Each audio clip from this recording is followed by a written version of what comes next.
அனைவருக்கும் வணக்கம். இன்று ஒரு முக்கியமான ஒரு நிகழ்வு. இன்று குடும்பங்கள் எல்லோரும் இணைந்து கனடாவிலே சந்தோஷமாக இருக்க வேண்டிய ஒரு நாள்.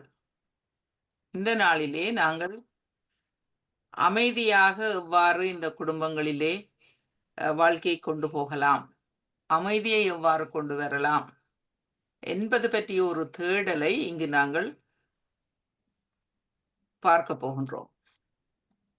அமைதி, உலக அமைதி, ஊர் அமைதி, குடும்ப அமைதி, தனி மனித அமைதி. அமைதிக்கான வழி என்ன? இந்த அமைதிக்கான வழிகள் பல உண்டு. அமைதியை நாங்கள் எங்கள் உள்ளத்துக்குள்ளேயே தேடிக்கொள்ளலாம். Background blur. இதை பற்றி பேசுவதற்காக இன்று இலங்கையிலிருந்து கனடாவுக்கு வருகை தந்திருக்கின்றார் மனோகரன் ராமநாதன். அவருடன் இன்னும் ஒருவர் இலங்கையிலிருந்து தொடர்பு கொள்கின்றார். அவர் இங்கு இருக்கின்றார். அவர் ஜனார்த்தனன் சர்மா. அத்துடன் எங்களுடைய கனடா சட்டத்தரணி யசோ சின்னத்துரை அவரும் சில விடயங்களை இங்கு செய்ய இருக்கின்றார். அதாவது உள்ளத்தின் குரல் என்று பிரேம் ராவத் எழுதிய ஒரு அருமையான ஒரு நூல். அந்த நூலிலிருந்து சில விடயங்களை அவர் வாசிப்பார். இப்பொழுது திரு ராமநாதன் மனோகரன் பற்றி ஒரு சில வார்த்தைகள். மனோகரன் ஒரு கட்டிடக் கலைஞர். அவர் திருமந்திர செம்மல் ராமநாதனின் இளைய மகனாவார். நான் பிறந்த முல்லைத்தீவு மாவட்டத்திலே அவரும் பிறந்திருக்கின்றார். அவர் வட்டுவாகல் என்று உங்களுக்கு தெரியும், பெயர் போன வட்டுவாகல் அல்ல, வெற்றாப்பளை என்ற பெயர் போன அந்த ஒரு இடம் இருக்கின்றது அங்கு முல்லைத்தீவிலே. அது அம்மன் ஆலயத்துக்கு பெயர் போனது, கண்ணகி அம்மன் ஆலயம். அவர் அந்த ஊரில் பிறந்தவர்.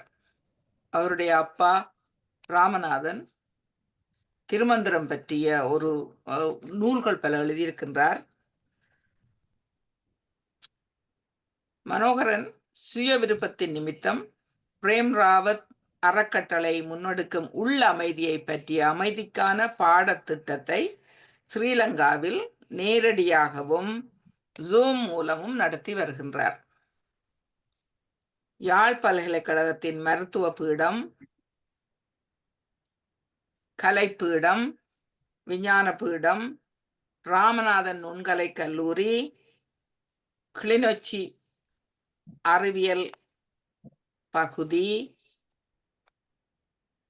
என்ஜினியரிங் பீடம், பேராதனை சமூகவியல் பீடம், வடமாகாண ஆளுநர், வடமாகாண சீஃப் செக்ரட்டரி பிரதம செயலாளர், வடமாகாண கல்வி அமைச்சின் அலுவலர்கள், வடமாகாண கல்வி பிராந்திய இயக்குநர்கள், பாடசாலை அதிபர்கள், பாடசாலை ஆலோசனைகள் செய்பவர்கள், ஆசிரியர்கள், கோப்பாய் தேசிய ஆசிரியர் பயிற்சி கல்லூரி மாணவர்கள் போன்றவர்களுக்கான பட்டறைகளை, அதாவது அமைதியை எவ்வாறு தேடலாம், அமைதியை எவ்வாறு எங்களுக்குள் நாங்கள் தேடி பெற்றுக்கொள்ளலாம், அது எங்களுக்குள்ளேயே இருக்குது, அதை எவ்வாறு தேடலாம் என்பது பற்றிய பட்டறைகளை நடத்தி வருகின்றார். அவர் போதை வசு பாவனையில் ஈடுபடுபவர்கள், சிறை கைதிகள், எங்களுடைய முன்னாள் போராளிகளுக்கும் அவர் இந்த அமைதியை எவ்வாறு நீங்கள் தேடலாம், கொண்டு வரலாம், உங்களுக்குள்ளே அமைதியை ஏற்படுத்தலாம் என்பது பற்றிய பட்டறைகளை நடாத்தி வந்திருக்கின்றார். கனடாவில் அவர் தற்காலிகமாக மார்ச் மாதம் முடியும் வரையும் இருக்கின்றார். அதுவரை நாங்கள் அவரை பயன்படுத்தி கொள்ளலாம். அவருடன் ஜனார்த்தனன் சர்மா சில விடயங்களை பகிர்ந்து கொள்ள இருக்கின்றார். இப்பொழுது நாங்கள் திரு ராமநாதன் மனோகரன் அவர்களை இப்பொழுது அழைக்கின்றோம். அவர் இந்த வழிநடத்தலை தொடர்ச்சியாக செய்து கொள்ளுவார். அந்த இருவரும், அதாவது நாங்கள் கூறிய இருவரும், ஜனார்த்தனன் சர்மா, யசோதரா சின்னத்துரை ஆகியவர்களும் இதிலே கலந்து கொள்ளுவார்கள் என்பதை உங்களுக்கு அறிய தருகின்றோம். உங்களுக்கு எங்களுடைய மனமார்ந்த நன்றியை தெரிவித்துக் கொள்ளுகின்றோம். நன்றி, வணக்கம். நன்றி டாக்டர் பார்வதி. மிகவும் சந்தோஷம். எல்லாருக்கும் இங்கு உள்ள ஜூம்ல கலந்து கொண்ட எல்லாருக்கும் எனது வணக்கத்தை நான் சொல்லிக் கொண்டிருக்கிறேன். அத்துடன் முதல் நான் கதைக்க முந்தி ஒரு வீடியோ ஒன்றை பார்ப்போம். அந்த வீடியோலேருந்து அதன் பின்பு சில விஷயங்களை நாங்கள் கலந்தாலோசிப்போம். இந்த வீடியோ நாங்கள் முதல் போடுவோம். நன்றி.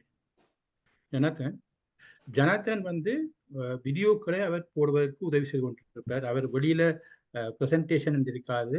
நானும் யசோவும் இந்த ப்ரெசன்டேஷன் அதுகளில் செய்வோம். அவர் டெக்னிக்கல் சப்போர்ட்டாக இந்த வீடியோக்களை அவர் போட்டுக்கொண்டிருப்பார். அவர் ஒரு சாஃப்ட்வேர் இன்ஜினியர். அவர் இந்த விஷயத்தை இந்த அடுத்த வீடியோவை போடுவார். நன்றி. ஜனா, அந்த வீடியோ போடுங்க.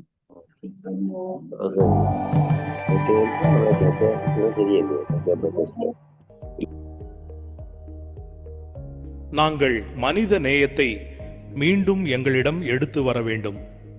மனிதர்களாகிய எங்களிடம் மனித நேயத்தை எடுத்து வர வேண்டும். நாங்கள் அவ்வாறு செய்யாத வரை இந்த உலகில் உள்ள பைத்தியக்காரத்தனங்களும் பேரழிவுகளும் குறையப் போவதில்லை.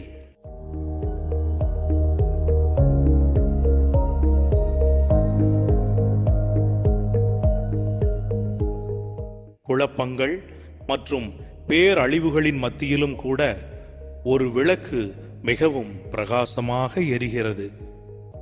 நீங்கள் அதனை இருள் என்று அழைக்கலாம். அந்த நேரத்திலும் உங்களின் உள்ளே ஒரு விளக்கு மிகவும் பிரகாசமாக எரிகிறது. சோகம், மன அழுத்தம் மற்றும் குழப்பங்கள் நிறைந்த உலகில் பிரேம் ராவத் அறக்கட்டளை தமது முதன்மை முயற்சியான அமைதி கல்வி திட்டம் மூலம் அனைத்து தரப்பு மக்களுக்கும் நம்பிக்கையையும் கௌரவத்தையும் மீண்டும் நிலைநாட்டி வருகிறது. இந்த புதிய முறையில் உருவாக்கப்பட்ட பயிலரங்கம் 10 பாடத்திட்டங்களை கொண்டதுடன் பரீட்சார்த்தமாக ஆஸ்திரேலியாவில் 2012 ஆரம்பிக்கப்பட்டது. அன்றிலிருந்து இந்த கல்வி திட்டம் வேகமாக வளர்ந்துள்ளது. இது உலகம் முழுவதும் உள்ள விழிப்புணர்வு மற்றும் தனி மனித அமைதி போன்ற நம் உள்ளே உள்ள வளங்களை விரும்பும் மக்களால் ஏற்றுக்கொள்ளப்பட்டுள்ளது. நீங்கள் அமைதியை பற்றி உற்சாகம் அடையும் பொழுது நீங்கள் பிரகாசிக்கிறீர்கள். நீங்கள் பிரகாசிக்கிறீர்கள். நீங்கள் ஒரு சுடர் விட்டு எரியும் விளக்காக மாறுகிறீர்கள். அந்த சுடர் விட்டு எரியும் விளக்கு அணைந்துள்ள விளக்குகளை சுடர் ஏற்றி வைக்கும் சாத்தியத்தை தன்னகத்தை கொண்டுள்ளது. நிறைவை தேடுவதுதான் ஒரு மனிதனின் உண்மையான இயல்பு.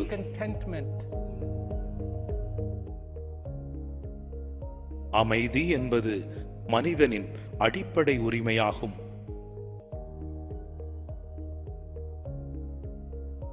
ஒவ்வொரு மனிதனின் அடிப்படை உரிமையாகும். மற்றும் பூமியில் அமைதி நிலவுவதுதான் மனித குலத்தின் மிக அற்புதமான சாதனையாகும்.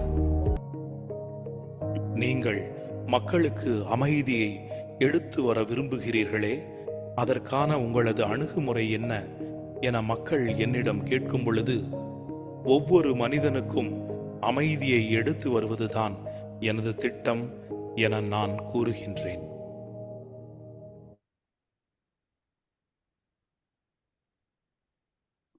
நன்றி ஜனா.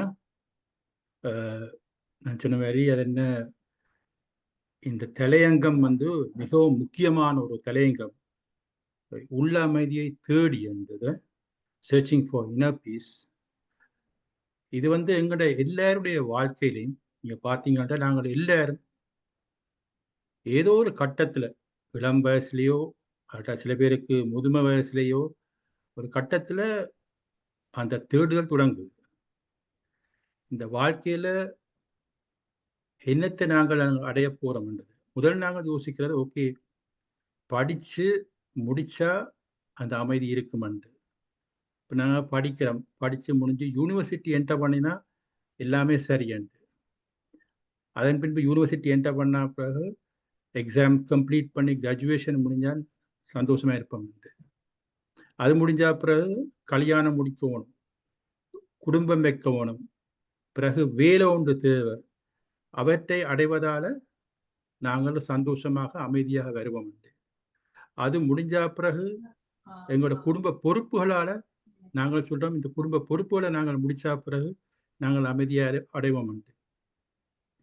இப்படியே போய்கொண்டிருக்க ஏதோ ஒரு கட்டத்தில் எங்களோட வாழ்க்கையில மிகவும் மிகவும் தாக்கமான ஒரு விடயம் இருக்கிறது.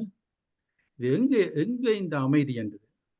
ஸோ இந்த தலையங்கத்தின்படி உள்ள அமைதியை தேடி என்றது எல்லாருமே ஒரு கட்டத்தில் தேடத்தான் வேணும், தேடிக்கொண்டுதான் இருக்கிறோம்.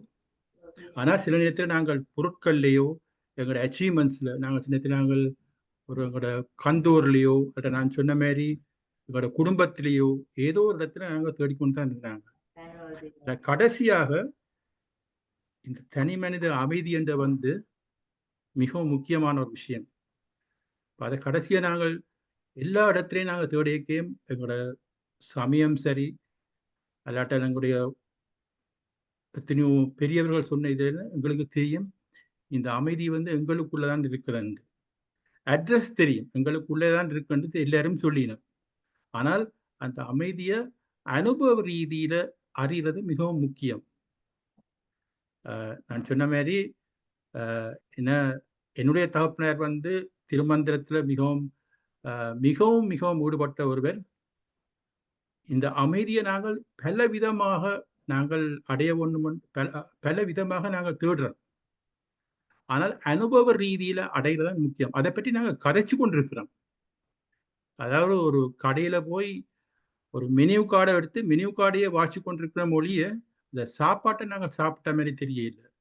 இந்த மெனு கார்டில் இருக்கிறத பற்றி நாங்கள் விமர்சித்து சொல்றோம், எவ்வளவு நல்லா இருக்குது, எவ்வளவு நல்ல நல்ல சாப்பாடு எல்லாம் இருக்குண்டு. ஆனால் அதை அனுபவத்தில் நாங்கள் அடைகிறதான் மிகவும் முக்கியமான விஷயம். இங்கு நான் என்ன சொல்றேன் என்றால், நாங்கள் ஏன் இந்த புரோகிரத்தை நாங்கள் வச்சோம்னு சொன்னா, இந்த அமைதியை பற்றி கதைக்கிறதுக்கு எத்தனையோ பேர் மிகவும் திறமான முறையில கதைக்கிறாக்களை நீங்கள் கண்டிருப்பீங்க, கேட்டிருப்பீங்க. சொற்கள் அல்லாட்டல் சில சில முக்கியமான அதாவது முக்கியமான புத்தகங்கள்ல இருந்தோ அட்டா பாடல் மூலமாகவும் நீங்க கேட்டிருப்பீங்க. ஆனால் தனி மனித அமைதி தேவையா இருக்கு. அதாவது என்னுடைய வாழ்க்கையில நான் அதை அனுபவிக்கணும். அவர் அனுபவிச்சார், இவர் அனுபவிச்சார், அவர் பெரியவர், இவர் பெரியவர் என்று சொல்றதான் நாங்கள் சொல்லிக் கொண்டிருக்கிறோம். ஆனால் எனது வாழ்க்கையில நான் அனுபவிக்க வேண்டிய ஒரு சூழ்நிலை இருக்கு. அந்த அனுபவத்தை யார் தரக்கூடிய ரீதியில் இருக்கும், அல்லாட்டால் அந்த இடத்துக்கு நான் போறதுக்கு எது உதவியா இருக்கும்ன்றதை நான் பார்க்க இருக்குது. அது எனக்கு இப்ப தேவை, நாளைக்கு நாளண்டைக்கு செத்தா பிறகு என்று இல்லை, இப்ப அந்த அமைதி அடைய வேணும் என்ற சூழ்நிலையில தான் நான் காய்ச்சி கொண்டிருக்கிறேன். இந்த நேரத்துல நான் அப்படி யூனிவர்சிட்டியிலிருந்து என்னுடைய இந்த பயணம் தொடங்கினது இந்த உள்ள அமைதியை தேடி. உண்மையானபடி நாங்கள் ஆர்கிடெக்சரா படிக்க நான் யோசிச்சேன், ஆர்கிடெக்சரா ஃபுல்லியே கான்சென்ட்ரேட் பண்ணி ஒன்று செய்யக்கையும் ஒரு அமைதி ஒன்று ஏற்படுதுதான். ஆனால் அந்த வேலை முடியக்க அந்த அமைதி பழையபடி தேடிக்கொண்டிருக்கும். ஆனால் ஒரு கட்டம் இருக்க அந்த உங்களுக்கு உள்ள இருக்கிற இந்த அமைதியை அடைகிற வழிமுறையை காட்டித்தரதுக்கும் எத்தனையோ பேர் சொல்லினோம், அதை பற்றி கழிச்சு கொண்டிருக்கிறோம். ஆனால் அந்த விஷயத்தை அனுபவ ரீதியில் எங்களுக்கு காட்டி தெரியும் என்னன்ற இல்லை. முக்கியமா நாங்கள் பார்க்கலாம், சுவாமி விவேகானந்தன் கதையில கூட நீங்கள் பார்த்திருக்கலாம். அவர் பல இடங்கள்ல போய் கேட்டிருக்கிறார், எனக்குள்ள இருக்க இந்த அமைதியை காட்டி தருவீங்களான்னு. அவர் சொன்னது தெய்வீகத்தை தான் சொன்னவர். ஆனால் அனுபவ ரீதியில அவையில் காட்டித்தரையில அதை பற்றி விவரிச்சு சொல்லியிருக்கிற முடிய அனுபவ ரீதியில தரையில்லை. கடைசியா அவர் அவருடைய குருவிடம் போக அவர் அனுபவ ரீதியில காட்டித்தரக்கூடிய சாத்தியத்தை அவர் காட்டி கொடுத்திருக்கிறார். அதுக்கும் ஒரு பக்குவம் தேவையா இருக்குது, அதை விளங்குறதுக்கும். அந்த பக்குவத்தையும் நாங்கள் அவரை பொறுத்தவரை அந்த அவருடைய ஆசான் மூலமாக அதை பெற்றிருந்திருக்கிறார். இப்ப நாங்கள் இங்க நாங்கள் பார்க்கிறோம் என்னென்றால், இந்த அனுபவத்தை நாங்கள் அடைகிறதுக்கு, எங்களோட வாழ்க்கையில் அடைகிறதுக்கு பல விதத்தை நான் என்னுடைய வாழ்க்கையிலே நான் கண்டிருக்கிறேன். பல விதத்தை நான் ட்ரை பண்ணி பார்த்துருக்கிறேன், தொகுதியான விஷயம் செய்திருக்கிறேன். ஆனால் அனுபவ ரீதியில கண்ட ஒரு விஷயத்தை தான் நான் இங்கே சொல்றேன். அது வழியாக நீங்க யோசிக்கலாம், நாங்களே இந்த அமைதி பாடத்திட்டத்தை பற்றி கதைக்கிறோம் என்று. இந்த அமைதி பாடத்திட்டம் வந்து இதுல இருக்கிற மிகவும் அடிப்படையான ஒரு விஷயத்தை பற்றி தான் கதைக்குது. அதாவது அதுல இது சமய சம்பந்தமான ஒரு விஷயம் இல்லை, அதே நேரத்தில் இது அரசியல் சம்பந்தப்பட்ட விஷயம் இல்லை. இது ஏற்கனவே பலவிதமான மக்களுக்கு இது போய் சேர்ந்திருக்குது. இப்போ நான் இவ்வாறான கூட்டம், இந்த அமைதி பாடத்திட்டத்தை கிட்டத்தட்ட பல இடங்களில் நான் செய்திருக்கிறேன். இலங்கையிலையும் இந்த அமைதி பாடத்திட்டத்தின் அடிப்படை விஷயத்தை பெற்ற கொஞ்சம் முக்கியமாக ஒரு ஒரு ஒரு பகுதியான ஆக்கள் தான், அதாவது இலங்கையில முன்னாள் போராளிகளுக்கு நான் இந்த புரோகிரத்தை வச்சினேன். முதல் வந்து அரசாங்கத்தின் மூலமாக செய்தபடியாக எங்களுக்கு செய்யக்கூடிய இருந்தது, அல்லாட்ட தனிப்பட்ட ரீதியில நாங்கள் போய் செய்யக்கூடிய ரீதியில இருக்கே இல்லை. அந்த நேரத்தில் அப்ப இருந்த அமைச்சர் வந்து சொன்னார், இதை உங்களுக்கு செய்யக்கூடிய ரீதியில இருந்தால் நாங்கள் நேரடியாக உங்களுக்கு அவர்களை உங்களுக்கு தர்றோம், நீங்க இந்த புரோகிரத்தை செய்யுங்க. நான் இந்த புரோகிரத்தை நாங்கள் பூந்தோட்டம் வவுனியால வச்ச நாங்கள் அதில் நாங்கள் வைக்க அதில் மிகவும் குறைஞ்சது 8 பேர் இருந்தவர். மிகவும் 2018 அந்த ப்ரோக்ராம் வச்சு முடிஞ்ச உடனே அவர்களை பாதுகாக்கிற அரசாங்கத்து ஆர்மி, அதாவது படை வீரர்கள், முக்கியமாக இருக்க டிரெக்டர் பிரிகேடியர் வந்து கேட்டார், இந்த புரோகிரத்தை நீங்கள் இவர்களுக்கு வச்சதால வர்ற சந்தோஷத்தை பார்க்க எங்களுக்கும் அந்த புரோகிரத்தை நீங்க வைப்பீங்களான்னு கேட்டார். சிங்களத்துல செய்யறபடியா நான் சொன்னேன், ஓகே, சிங்களத்துல செய்யறதுக்கு நாங்கள் வேறாக்களை கொண்டு வந்து இந்த புரோகிரத்தை நான் உங்களுக்கு செய்து தரணும். அதன் பின்பு அதுல வந்து எங்களுக்கு அந்த வசதியை அரசாங்கம் எங்களுக்கு தந்தது. இது மிகவும் நல்ல ஒரு விஷயம். அவையில் கேட்டபடியால் அவையில் சொன்னது நல்ல விஷயம், மற்ற மக்களும் போய் பெறலாம் என்று சொல்லி சில போராளிகளுக்கு நாங்கள் இந்த புரோகிரத்தை வச்சாங்க. அந்த முன்னாள் போராளிகள் வந்து ஒரு கட்டத்துல இதை முழுதும் 10 பாடத்திட்டத்தையும் கேட்டா பிறகு அவையில வந்து இந்த பாடத்திட்டத்தின் ஆசிரியராகிய பிரேம் ராவட், இந்த பாடத்திட்டத்தை உருவாக்கியவர் வந்து பிரேம் ராவட் என்றவர். அவர் வந்து 2018 இலங்கைக்கு வரைக்க நாங்கள் அரசாங்கத்திலையும் கேட்டோம். அரசாங்கம் சொல்லிச்சு, நாங்கள் அவரை பார்க்கறதுக்கு இவையில நாங்கள் விடலாம்னு சொல்லி அவையில வந்து பிரேம் ராவட்டோட சம்பாஷிக்க நாங்கள் விட்டனாங்க. பின்ன அதனுடைய ஒரு வீடியோ தான் இப்ப நீங்கள் பார்ப்பீங்க. இப்ப அது 6 நிமிஷம் 57 நிமிஷம், கிட்டத்தட்ட 7 நிமிஷம் இருக்கும் அந்த வீடியோ. அந்த வீடியோவுக்கு பிறகு நாங்கள் திரும்பி இங்க வருவோம். கடைசி நேரத்தில் உங்களுக்கு நாங்கள் இந்த வீடியோக்களுக்கு பின்பு ஒரு டைம் கொடுப்பேன். நீங்கள் அதை பற்றி சில கேள்விகள் நீங்கள் கேட்கலாம், சரியா? இப்ப இல்லை, பிறகு ஒரு டைமை தருவோம். இந்த வீடியோக்கள் ரெண்டுக்கும் பின்பு யசோ சின்னத்துறையும் அதை கதைப்பா. ஆனா அதுக்கு முதல் இந்த வீடியோ பாருங்கோ, பார்த்தாப்புல நாங்கள் வருவோம். ஸோ ஜனார்த்தனன், இந்த வீடியோ போடுங்கோ. உள்ளத்தில் உள்ள அமைதியின் பெருமதி. நாம் நமது வாழ்நாள் முழுவதும் வேறு யாரோ ஒருவரது கனவை துரத்தி கொண்டிருக்கிறோம். நாம் நமக்கு ஏற்கனவே தரப்பட்டுள்ள விஷயங்களின் ஆற்றலை, சாத்தியத்தை புரிந்து கொள்வதில்லை. ஆனால் அதனை புரிந்து கொள்ளும் பொழுது வாழ்க்கை ஒரு அழகிய அற்புதமாக மாறுகின்றது. உள்ளத்தில் உள்ள அமைதியின் பெருமதி.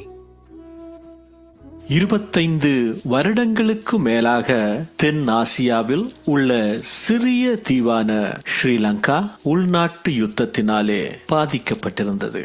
ஐக்கிய நாடுகளின் புள்ளி விவரப்படி ஏறத்தாழ 80,000 1 லட்சம் மக்கள் வரை கொல்லப்பட்டார்கள். லட்சக்கணக்கானோர் பாதிக்கப்பட்டுள்ளார்கள். 2009ஆம் ஆண்டிலிருந்து நாடு மிகவும் சவால்கள் நிறைந்த நல்லிணக்கத்தை உருவாக்கும் பாதையிலே நடை போடத் தொடங்கியது. போராளிகளும் பொதுமக்களும் சகஜமான வாழ்க்கைக்கு திரும்புவதற்கும் அமைதியான சமூகத்தை உருவாக்குவதற்கும் அண்மை காலங்களில் அந்த பாதை அமைதி கல்வி திட்டத்தையும் உள்ளடக்கியதாக உள்ளது. 2018ஆம் ஆண்டு முன்னாள் போராளிகளையும் புனர்வாழ்வு மைய உத்தியோகத்தர்களையும் சந்திப்பதற்காக அரசாங்க உத்தியோகத்தர்களாலே அமைதி கல்வி திட்டத்தின் ஸ்தாபகர் பிரேம் ராவத் அவர்கள் அழைக்கப்பட்டிருந்தார்கள்.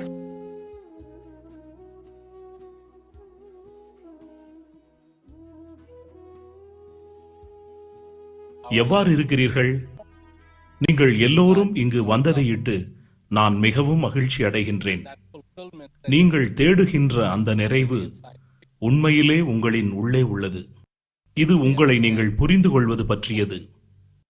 நமது வாழ்விலே நாம் சிறுவர்களாக இருந்த காலத்தில் இருந்து நாம் எவ்வாறு இருக்க வேண்டும் என மக்கள் நமக்கு கூறுவார்கள். நமது செயல்களின் விளைவுகள் எவ்வாறாக இருக்க வேண்டும் என்றெல்லாம் கூறுவார்கள். நாம் எதனையெல்லாம் அடையலாம் என கூறுவார்கள். ஆனால் யாருமே எங்களுக்கு எது ஏற்கனவே தரப்பட்டுள்ளது என்பதனை சுட்டிக்காட்டுவதில்லை. நான் உங்களது விதியை பற்றி இங்கு கூறவில்லை. நான் உங்களது எதிர்காலத்தை பற்றியும் கூறவில்லை. நான் இந்த கணத்தை பற்றி கூறுகின்றேன். உங்களுக்கு எது கொடுக்கப்பட்டிருக்கின்றது? உங்களுக்கு இந்த மூச்சு என்ற அன்பளிப்பு வழங்கப்பட்டிருக்கின்றது. இந்த வாழ்க்கை எனும் அன்பளிப்பு உங்களுக்கு வழங்கப்பட்டிருக்கின்றது. ஆனால் அதனை எவ்வாறு ஏற்றுக்கொள்வது என்பது பற்றி நமக்கு யாரும் கற்றுக் கொடுப்பதில்லை. எனவே நாம் நமது வாழ்நாள் முழுவதும் வேறு யாரோ ஒருவரது கனவை துரத்திக் கொண்டிருக்கிறோம். நாம் நமக்கு ஏற்கனவே கொடுக்கப்பட்டுள்ள விஷயங்களின் ஆற்றலை, சாத்தியத்தை நாங்கள் புரிந்து கொள்வதில்லை. ஆனால் அதனை புரிந்து கொள்ளும் பொழுது அது எப்பொழுதும் ஒரு அழகிய ஆச்சரியமான ஒன்றாக இருக்கின்றது. ஏனெனில் ஆனந்தம், மகிழ்ச்சி, தெளிவு என்பன மிகவும் எளிமையானவை, மிகவும் திருப்திகரமானவை, மிகவும் ஆனந்தமானவை, மிகவும் அழகானவை. முதலாவதாக உங்களை பார்த்தது பெரிய சந்தோஷம். நான் 83ஆம் ஆண்டு ஆயுத போராட்டத்தில் ஈடுபட்டு இந்த யுத்தத்தில் ஈடுபட்டு இப்பொழுது புனர்வாழ்வு பெற்று விடுதலையாகி வந்திருக்கின்றேன். உங்களது அமைதி கல்வி திட்டத்தினை நான் முதலிலே படித்திருந்தால் நான் யுத்தத்திற்கு செல்ல வேண்டிய தேவை இருந்திருக்காது. ஆனால் இப்பொழுது எனக்கு விளங்குகின்றது. எங்களது மனதிலே உள்ள உண்மையை உங்களது செய்தி மூலமாக நாங்கள் அறிந்துள்ளோம். இது எனது பிள்ளைகளது காலத்திலும் அவர்களது பிள்ளைகளது காலத்திலும் மேலதிகமாக பரவ வேண்டும். கூடுதலான மக்கள் இதனை படிக்க வேண்டும் என்றுதான் நான் ஆசைப்படுகின்றேன். இந்த அமைதி கல்வி திட்டம் பாடசாலைகளிலும் பாடத்திட்டமாக இருந்து அதனை நாங்கள் சிறுவயதிலிருந்தே பழகி கொண்டு வந்திருந்தால் எங்களுக்கு இலகுவாக இருந்திருக்கும். இன்று நமது நாட்டில் ஸ்ரீலங்காவை எடுத்து பார்த்தால் 30 வருடங்களுக்கு மேலாக யுத்தம் நடந்தது. இப்பொழுது எல்லாம் முடிவடைந்து விட்டது. எமது நாட்டில் யுத்தம் இல்லை. இருந்தாலும் இந்த யுத்தத்தால் பாதிக்கப்பட்ட மக்கள், காயப்பட்ட மக்கள் மற்றும் எல்லோருக்கும் உங்களது கல்வி திட்டம் சென்றடைய வேண்டும் என உங்களது சீடியை பார்த்த பின்னர் ஆசைப்படுகின்றேன். இது இயக்கத்தில் உள்ளவர்கள், சிறையில் உள்ளவர்கள், பொதுமக்கள், குழந்தைகள் என எல்லோரையும் சென்றடைய வேண்டும். நல்லது, முயற்சி செய்கிறோம். நாங்கள் முயற்சி செய்கிறோம். பல பாடசாலைகளிலே நாம் இந்த அமைதி கல்வி திட்டத்தினை ஆரம்பித்திருக்கின்றோம். அதன் மூலம் மக்கள் ஒரு புரிந்துணர்வை பெற முடியும். நீங்கள் சரியாக கூறினீர்கள். யுத்தமானது அப்பாவி மக்களை தண்டிக்கின்றது. போரிலே முதலாவதாக உண்மைதான் அளிக்கப்படுகின்றது. எனவே என்ன நடந்ததோ நடந்துவிட்டது. இப்பொழுது என்ன நடக்க முடியும்? மிகவும் அற்புதமான அதிசயம் என்னவென்றால் இந்த மூச்சு இன்னமும் உங்களின் உள்ளே வந்து கொண்டிருக்கிறது. உங்களின் உள்ளே மூச்சு வந்து கொண்டிருக்கும் வரை நீங்கள் செய்ய வேண்டிய ஒரு செயற்பாடு இருக்கின்றது. அதுதான் வாழ்க்கை. அதனை வாழுங்கள், புரிந்து கொள்ளுங்கள். உங்களது வாழ்விலே அந்த ஆனந்தத்தை உணருங்கள். அந்த தெளிவை உங்களது வாழ்விலே உணருங்கள். வளருங்கள். நீங்கள் யாரோ அவ்வாறு இருங்கள். உங்களின் உள்ளே உள்ளதை புரிந்து கொள்ளுங்கள். நிறைவுடன் இருங்கள். உங்களை பார்த்ததில் பெருமகிழ்ச்சி அடைகின்றேன். நான் படித்துக் கொண்டிருக்கும் பொழுது படித்து முடித்து O லெவல் பரீட்சை எழுதிவிட்டு யுத்தத்தில் இணைந்தேன். தற்சமயம் அமைதி என்பதை அறிந்த பின்னர் இப்பொழுது நான் யோசிக்கின்றேன், நான் யுத்தத்தின் போது நிறைய காயங்கள் பட்டிருக்கின்றேன். அந்த நேரமாவது அமைதி பாடத்திட்டத்தை படித்திருந்தால் எனக்கு இந்த ஒரு நிலை வந்திருக்காது என இப்பொழுது நான் யோசிக்கின்றேன். நல்லது. இந்த வாழ்க்கையிலே நீங்கள் ஒரு விஷயத்தை எப்பொழுதும் நினைவில் வைத்துக் கொள்ள வேண்டும். இது நேற்று என்ன நிகழ்ந்தது என்பது பற்றி அல்ல, இன்று என்ன நடக்கின்றது என்பது பற்றி.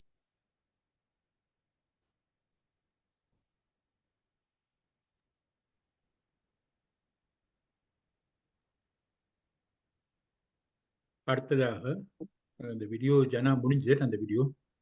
ஸோ அடுத்ததாக இந்த முக்கியமான பிரச்சனை சமுதாயத்தில் நாங்கள் பார்க்குறோம், இந்த போதவஸ்தால நான் இலங்கையிலையும் நான் கண்டிருக்கிறேன், வெளியூர்களையும் கண்டிருக்கேன், இங்கேயும் பார்த்துருக்கேன். சமுதாயத்தில் பலர் இதுக்கு அடிமையாகி, அதாவது இதை நிப்பாட்ட இயலாத கட்டத்துக்கு வந்துருக்கு. சில பேர் ஃபோர்ஸை பாவிச்சு, அதாவது கட்டாயப்படுத்தி சில பேரை நிப்பாட்ட பார்த்திருக்கணும். ஆயுதத்தாலே நிப்பாட்டியிருக்கணும். அந்த ஆயுதத்தை எடுத்தா பிறகு பழையபடி இந்த போத வசதிகள் தொடங்கி இருக்குது. இப்போ இலங்கையில் அது ஒரு பெரிய ஒரு பிரச்சனையா இருக்குது. இது உலகளாவிய ரீதியில இந்த பிரச்சனை இருக்கு, இங்கேயும் இருக்கு. கனடால நீங்கள் பார்த்திருக்கலாம், இந்த பிரச்சனைகள் இருக்குது. அதனால சில மக்களோட வாழ்க்கை அநியாயமாக வீணடிக்க போகுது, நாசமா போகுதுன்னு சொல்லலாம். அப்படியான அந்த சூழ்நிலையை நாங்கள் எவ்வாறு தவிர்க்கலாம்ன்றத பலர் பலவிதமாக பல விஷயங்கள் நடந்து கொண்டிருக்கு. இதில் நாங்கள் இந்த ட்ரக் ரீஹேபிலிட்டேஷன் நான் யாழ்ப்பாணத்திலையும் அதாவது பல சமய சம்பந்தப்பட்டவர்களையும் நான் காய்ச்சிருக்கிறேன். அங்கே இருக்க முக்கியமான சில பாஸ்டர்கள் இருக்கிற ஃபாதர் வின்சென்ட் பேட்ரிக் கண்டு அவரே புகார் ரீஹேபிலிட்டேஷன் செய்தவர். இப்போ நாங்கள் அவரோட காய்ச்சி கொண்டிருக்கையும் வேறு இடத்துலையும் அப்போ கவர்மெண்ட் அரசாங்கத்தால் கூடி பியூரோ ஆஃப் ரீஹேபிலிட்டேஷன் இருக்கு, கமிஷனர் ஜெனரல் ஆஃப் ரீஹேபிலிட்டேஷன், அவையில் சொல்லியிருக்கையும் இந்த ட்ரக் ரீஹேபிலிட்டேஷன் ஒரு பெரிய ஒரு விஷயம். இங்கு இந்த அடுத்த வீடியோ நீங்கள் பார்க்கலாம். இந்த வீடியோ லண்டன்ல இருக்கிற ஒரு போதவஸ்து பாவிக்கிறவர் அவர் என்ன மாதிரி இந்த பீஸ் எஜுகேஷனால அவர்கிட்ட வாழ்க்கை மாறுபட்டது என்னன்னு பார்க்கலாம். இது நேரடி அவருடைய ஒரு ஃபீட்பேக், அவர் வாக்குமூலம்னு சொல்லலாம், பார்க்கறதால நாங்கள் பார்க்கலாம் இது இந்த தன்மையை எவ்வாறு அவைகளுக்கு அது அந்த இம்பேக்ட் ஆஃப் திஸ் எஜுகேஷன் என்ன மாதிரி செய்திருக்குன்னு பார்க்கலாம். அந்த வீடியோ பார்ப்போம். சோதனையில் பிறந்த சாதனை இந்த வீடியோ போடுங்க ஜனா. தேங்க்யூ.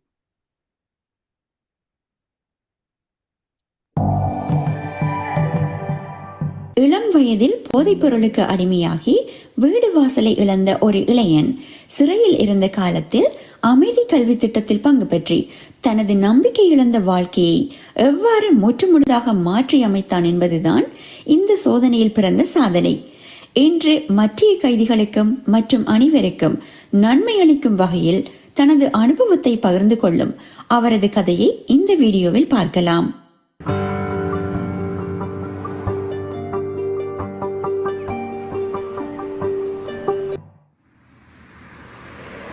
நான் சிறைச்சாலையில் கழித்த காலம், அந்த காலம் உண்மையில் என்னுடையது என்பதனை நான் புரிந்து கொள்ள ஆரம்பித்தேன். அது சிறை காவலர்களுக்கோ அல்லது நீதித்துறையினருக்கோ சொந்தமானது அல்ல, அது உண்மையில் எனக்கு சொந்தமானது. சிறைச்சாலையில் கூட எனக்கு சாய்ஸ், அதாவது தெரிவுகள் உள்ளன என அமைதி கல்வி திட்டத்தின் மூலம் நான் கற்றுக்கொண்டேன்.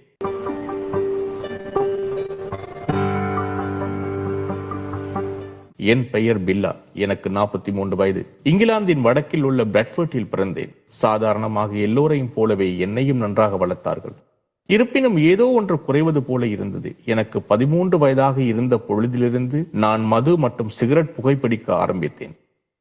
விரைவில் அது கஞ்சா போன்ற போதைப் பொருட்களை புகைக்கும் அளவுக்கு போய்விட்டது. ஒரே நேரத்தில் பல நிகழ்வுகள் நடந்தன.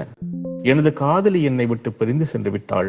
என் நண்பர்கள் இப்பல்கலைக்கழகம் சென்று விட்டார்கள். பெற்றோர்கள் நான் முயற்சி செய்தார்கள். ஆனால் நான் அடிப்படையில் போதைப் பொருட்களை புகைப்பதும் மது அருந்துவதுமாக இருந்தேன். இவைகளெல்லாம் நடைபெற்றுக் கொண்டிருந்த பொழுது நான் எல்லாவற்றையும் மறந்து எதனையும் உணராது ஒரு உணர்ச்சியற்றவனாக இருக்க விரும்பினேன்.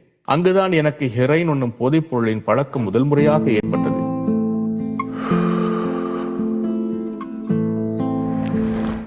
நான் மீண்டும் அந்த பழைய நேரத்துக்கு, அந்த பழைய இடத்திற்கு செல்ல முடியும் என்றால், போதைப் பொருள்களின் உள்ளே மூழ்கி குடிப்பதற்கு பதிலாக யாரிடமாவது மனம் திறந்து நான் எப்படி உணர்கின்றேன் என கூறி பிரச்சனைகளை தீர்ப்பதற்கு முயற்சி செய்திருப்பேன். ஏனெனில் சூழ்நிலையை மறந்து போவதனால் பிரச்சனைகள் தீரப்போவதில்லை. ஆனால் எனக்கு வேறு வழி ஒன்றும் தெரியவில்லை. நான் இந்த பழக்கங்களை நிறுத்துவதற்கு முயற்சி செய்தேன். 2005ஆம் ஆண்டு நான் குறுகிய 8 மாதங்கள் சிறைச்சாலையில் இருந்தேன். அதனால் கூட என்னை தடுத்து நிறுத்த முடியவில்லை. ஏதாவது ஒன்று பலியாகத்தான் போகிறது. திருமணம் முறிவடைந்தது. முடிவில் நான் வீடில்லாத ஒருவனாகி விட்டேன்.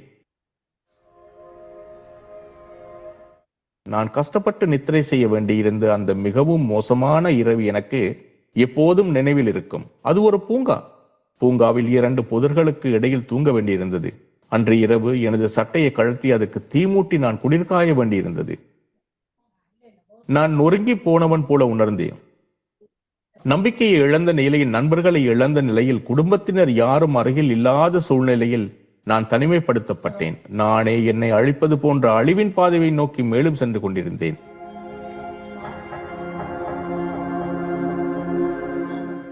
பின்னர் என் சொந்த தேவைகளுக்காக கொடுக்கல் வாங்க செய்ய ஆரம்பித்தேன். பின்னர் நான் ஒரு நிலையை அடைந்தேன். நல்ல கார்களை ஓட்டினேன். பணம் இருந்தது. வேற எதுவுமே எனக்கு தேவைப்படவில்லை. இருப்பினும் ஏதோ ஒன்று குறைவது போல இருந்தது. அப்பொழுது நான் உணர்ந்த வெற்றிடத்தை போலியான பொருட்களை கொண்டு நிரப்பினேன். அது அங்கும் இங்கும் எனக்கு உடனடியான சில மனநிறைவை தந்தாலும் அதில் உண்மை எதுவும் இருக்கவில்லை. இவ்வாறு தொடர்ந்தால் இது வேறு என்ன வழியில் முடியவடைய போகிறது? மரணம் அல்லது சிறைச்சாலையில், அவ்வளவுதான். நான் அதிர்ஷ்டசாலையில் ஒருவன் என நினைக்கிறேன். போலீஸ்காரர்கள் ஆயுதங்களுடன் கதவை உடைத்துக் கொண்டு வந்தார்கள். அன்று நான் சிறைக்கு எடுத்துச் செல்லப்பட்டேன். என்னுள்ளே இந்த உணர்வு இருந்தது. ஒருபுறம் பயம் இருந்தது. ஆனாலும் ஏதோ விடுதலை பெற்றது போன்று இருந்தது. நான் ஒரு மாற்றத்தை விரும்பினேன்.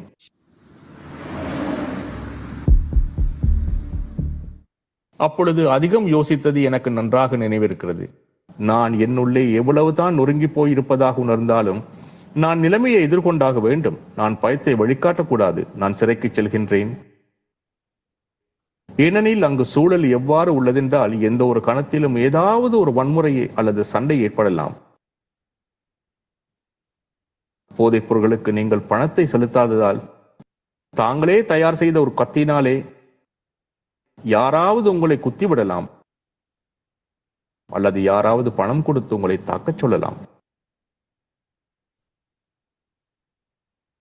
அது மிகவும் பயங்கரமான சூழ்நிலையாக இருக்கும். உண்மையில் அதனைவிட மோசமாக இருக்கும்.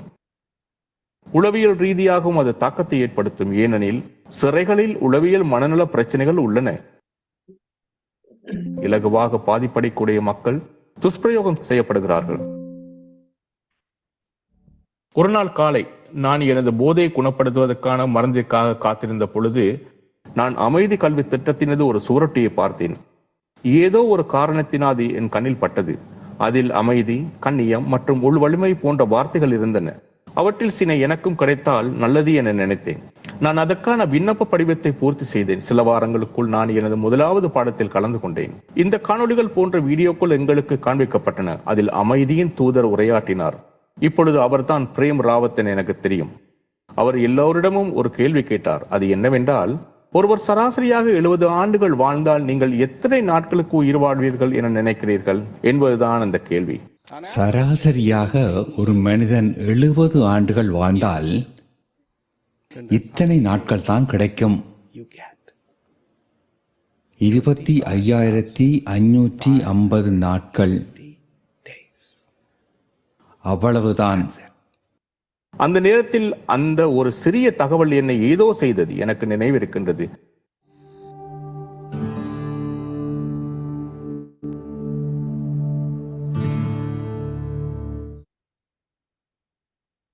நான் எனது சிறையின் அறையில் உள்ள சுவரில் 25,550 நாட்கள் என சிகப்பு பேனையினால் எழுதினேன்.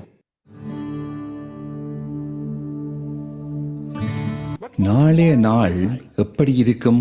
ஒரு வகையில் பார்த்தால் இன்றைய நாள் மற்றும் நேற்றைய நாளை விட வித்தியாசம் இல்லாதிருக்கும். மற்றும் நீங்கள் நிறைவாக இருந்தால் அது தனித்துவமாக இருக்கும். அது இன்றைய நாளை விட வித்தியாசமாக இருக்கும், நேற்றைய நாளை விட வித்தியாசமாக இருக்கும் மற்றும் முந்தைய நாளை விட வித்தியாசமாக இருக்கும். அப்பொழுது நீங்கள் 25,550 நாட்களை கணக்கெடுக்க தேவையில்லை. ஏனெனில் அது ஒரு பொருட்டல்ல, இது ஒரு அன்பளிப்பு. அந்த வாரத்துக்கு முதல் வாரம் முழுவதும் நான் குற்ற உணர்வால் நிரம்பியிருந்தேன். சிறையில் இருப்பது வெட்கமாகவும் அவமானமாகவும் இருந்தது. நான் உண்மையில் பல வருடங்களாக செய்த பல செயல்களுக்காக வெட்கப்பட்டேன். அதிர்ஷ்டவசமாக அடுத்த அமைதி கல்வி திட்டத்தில் பிரேம் கடந்த காலத்தை மாற்ற முடியாது, நாளைய நாள் நிச்சயமில்லை, ஆனால் இந்த நேரத்தில் இந்த கணத்தில் என்ன செய்கின்றோமோ அதுதான் முக்கியமானது என கூறினார். ஏனென்றால் அதன் மேலே தொடர்ந்து கவனத்தை செலுத்தும் பொழுது விஷயங்கள் மேம்பட தொடங்கும். நான் நிலைமையை சமாளிக்க எனக்கு உதவ அந்த கொள்கையை பயன்படுத்தினேன். அவர் என்னுடன் பேசுகின்றார் என்பது போன்று நான் யோசிப்பதுண்டு. நான் எப்படி உணர்கின்றேன், அந்த நேரத்தில் எனது வாழ்க்கையில் என்ன நடைபெற்றுக் கொண்டிருக்கின்றது என்பதற்கு ஏற்ப அவர் சரியான விஷயத்தை சரியான நேரத்தில் கூறுகின்றார். இந்த செயல்முறையின் ஊடாக நான் செல்வதற்கு எனக்கு உதவி செய்கின்றார். பல விஷயங்கள் நடந்து கொண்டிருந்தன. நான் போதைப் பொருட்களின் பிடியில் இருந்து வெளியே வந்து கொண்டிருந்தேன். எனது உணர்ச்சிகள் எல்லா இடங்களும் அலைபாய்ந்து கொண்டிருந்தன. ஆனால் எனக்கு இந்த வழிகாட்டல் இருந்தது. எனக்கு இந்த சூழ்நிலைகளில் இருந்து வெளியேறும் நம்பிக்கையின் ஒளிவு தெரிவது போன்று இருந்தது. கடந்து சென்ற வாரங்களில் பல உண்மையான அற்புதமான விஷயங்கள் நடைபெற்றன. என்னில் மட்டுமன்றி மற்றவர்களிலும் அந்த மாற்றத்தை ஏற்படுத்தி நான் கண்டேன். அது மிகவும் ஆழமான, எண்ணி பார்க்க முடியாத விஷயமாக இருந்தது மற்றும் பிரமிக்க வைக்கும் ஒன்றாக இருந்தது. அது என் வாழ்க்கையை மாற்றிவிட்டது. நான் எவ்வாறு உயிர் வாழ்வது என்பதனை மறந்து போயிருந்தேன்.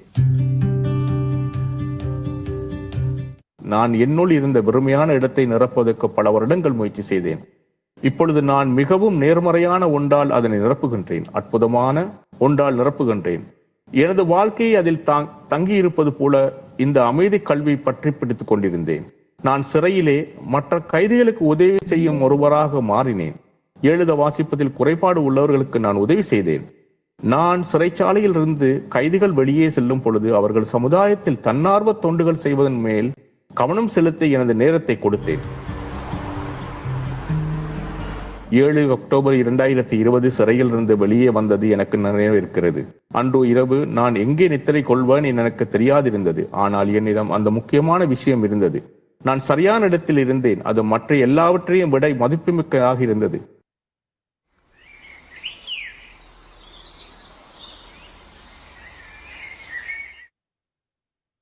இருபது ஆண்டுகளில் முதல் முறையாக என்னால் எளிமையான வடிவத்தில் அழகை மனம் உணர்ந்து பாராட்டக்கூடியதாக இருந்தது.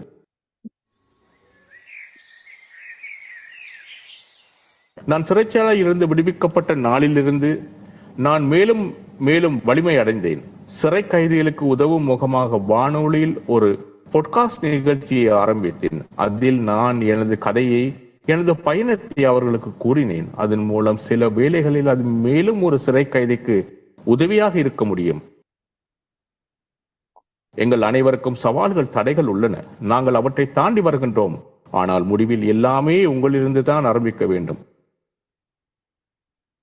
உங்களின் உள்ளே உண்மையான அமைதியை கண்டுகொள்ளும் பொழுது அது ஒன்றிலிருந்து ஒன்றென பரவுகின்றது. அது உங்களை சுற்றி இருக்கும் அனைவரிலும் ஒரு மாற்றத்தை ஏற்படுத்துகின்றது. நம்பிக்கை எனும் மெழுகுத்திரியை நீங்கள் ஒரு தடவை சுடரேற்றும் பொழுது அது வேறு ஒருவருடைய மெழுகுவர்த்தியும் சுடரேற்ற முடியும். முடிவாக நாங்கள் 7 பில்லியனுக்கு மேற்பட்டவர்கள். நாங்கள் எல்லோரும் ஒரே நிலையில் தான் இருக்கின்றோம். நான் கடந்த 3 வருடங்களாக எந்த போதைப் பொருட்களுக்கும் அடிமையாகாது வாழ்ந்து கொண்டிருக்கின்றேன். இது எண்ணி பார்க்கவே முடியாத விஷயம். முன்னர் 3 வாரங்கள் கூட என்னால் அவ்வாறு இருக்க முடியாதிருந்தது. இவை அனைத்தும் கடின உழைப்பு, அமைதி கல்வி திட்டம், பிரேம் அவர்களின் செய்தி என்பவற்றால் சாத்தியமானது. நான் இப்பொழுது என் குடும்பத்திலும் மீண்டும் வாழ்கின்றேன். அது இதயத்துக்கு மிகவும் இதமளிக்கின்றது. அது பற்றி எண்ணி பார்க்கும் பொழுது நான் உணர்ச்சி வசப்படுகின்றேன். ஏனெனில் இது எனது வாழ்க்கை. யாருமே அதனை என்னிடமிருந்து எடுக்க முடியாது.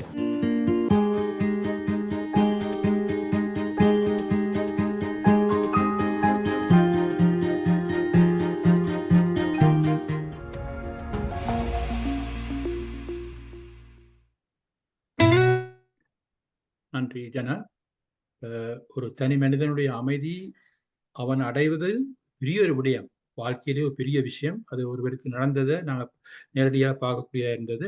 அடுத்தது டாக்டர் பார்வதி. சொல்லுங்க. அடுத்து யசோ. யசோ சின்னத்துரை ஒரு வழக்கறிஞர், உங்களுக்கு தெரியும், இப்ப ரிட்டையர் பண்ணிட்டு இருக்கிறா. அவ இந்த உள்ளத்தின் குரல் என்ற நூல் மிக அண்மையில் வெளிவந்தது. இந்த நூலை நீங்க பார்க்கலாம். ஆனா இதுல இருந்த பெருசா தெரியுதோ தெரியா, அந்த நூல்ல சில பகுதிகள் அவரும் மொழிபெயர்த்திருக்கின்றார். இது பிரேம் ராவத்தினுடைய ஒரு நூல். இரைச்சல் மிகுந்த உலகத்தில் நிம்மதியை காண்பது எப்படி, உள்ளத்தின் குரல். இதுல இருந்து சில பகுதிகள் அவர் வாசிக்க போகின்றார்.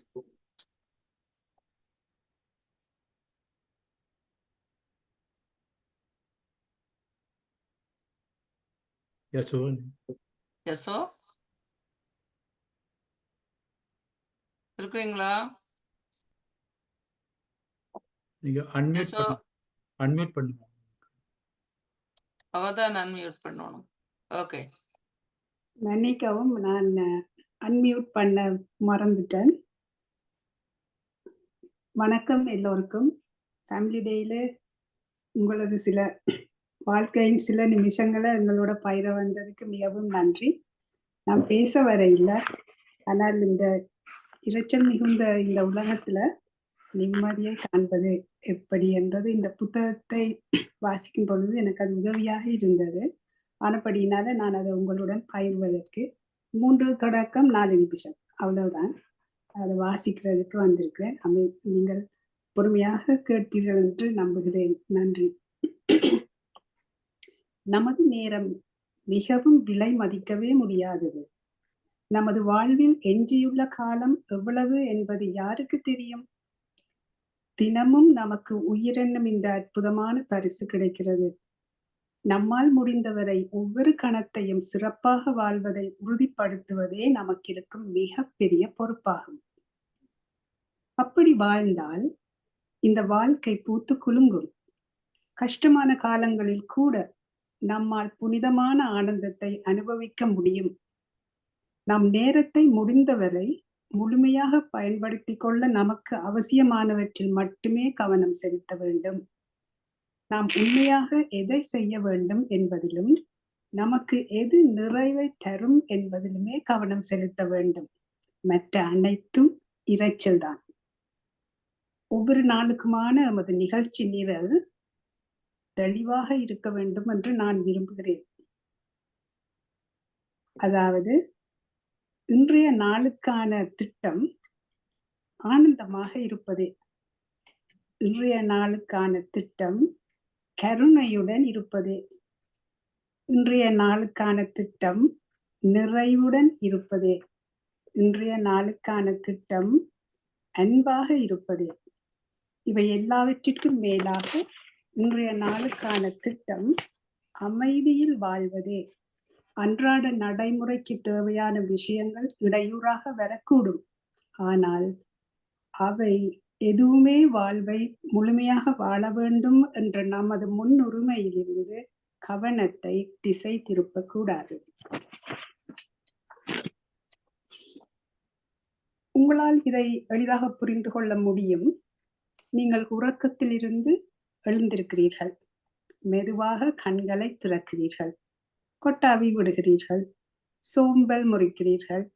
அப்போது எதிர்வரப்போகும் நாளை பற்றிய அனைத்து சிந்தனைகள், நீங்கள் அடைய வேண்டிய அனைத்து இலக்குகள் மற்றும் நீங்கள் தொடர வேண்டிய அனைத்து திட்டங்கள், குடும்பத்தினர், நண்பர்கள், சக ஊழியர்கள் அனைவரது எதிர்பார்ப்புகள் மற்றும் அபிப்பிராயங்கள், வீட்டில் அல்லது அலுவலகத்தில் உள்ள பிரச்சனைகள், நேற்று நடந்தவை, நாளை நடக்கக்கூடியவை பற்றிய கவலைகள் அனைத்துமே உடனடியாக உங்கள் மீது தாவுகின்றன. கடந்த காலமும் எதிர்காலமும் ஒன்றிணைந்து வெறுப்பூட்டும் இரைச்சலாக ஒலிக்கின்றது. இவ்வுலகின் கவனச்சிதறல்கள் உங்கள் படுக்கையில் ஓரத்தில் உட்கார்ந்து கொண்டு நீங்கள் வெளித்தள காத்திருப்பது போல தோன்றும். இப்போது அவை உயிர் பெற்றுவிடும். சில சமயம் இந்த எண்ணங்கள் நீங்கள் விழித்தெழும் வரை பொறுமையாக இராமல் சீக்கிரமே உங்களை எழுப்பிவிடும் வாய்ப்பும் உண்டு. நேரமாகிவிட்டது, எங்களுக்கு உணவு வேண்டும் என்று கூச்சலிடுகின்றன. எனது நண்பர்கள் சிலரிடமிருந்து நிறைய முறையீடுகள் கேட்டிருக்கிறேன். பல்வேறு விஷயங்களுக்காக நமது நேரத்தை கொடுக்க வேண்டி இருக்கிறது. எனக்காக ஒரு நிமிடம் கூட கிடைப்பதில்லை. இது ஒருபோதும் முடிய போவதில்லை. மக்கள் தமது தொழிலுக்கும் வாழ்க்கையின் பரபரப்புக்கும் அடிமையாகி விட்டதாக அடிக்கடி கூறுகிறார்கள். நாமும் கவனத்தை ஈர்க்கும் விஷயங்களை நமது நிகழ்ச்சி நிரலை அமைப்பதற்கு இலகுவாக அனுமதிக்கலாம். அதனால் நேரம் காற்றோடு காற்றாக மறைந்து விடுவது போல தோன்றும். விழித்தெழும் நேரத்தில் நமக்கு கிடைக்கக்கூடிய ஆசீர்வாதங்களாகிய நிறைவு, ஆனந்தம் ஆகியவற்றை நாம் இதனால் தவற விடலாம். இப்படித்தான் இந்த இரைச்சல் நம் வாழ்க்கையின் அனுபவத்தை பெறவிடாமல் செய்கின்றது.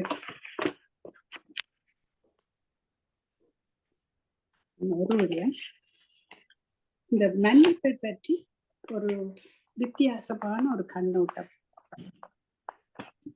குறிப்பாக உங்களுக்கும் நீங்கள் அன்பு செலுத்துபவர்களுக்கும் பெரிய தீங்கு இழைக்கப்பட்டு விட்டால் அதனால் உருவாகும் ஆத்திரத்திலிருந்து மன்னிப்பு வழங்குவதற்கான பாதை மிக கஷ்டமானதாக இருக்கலாம்.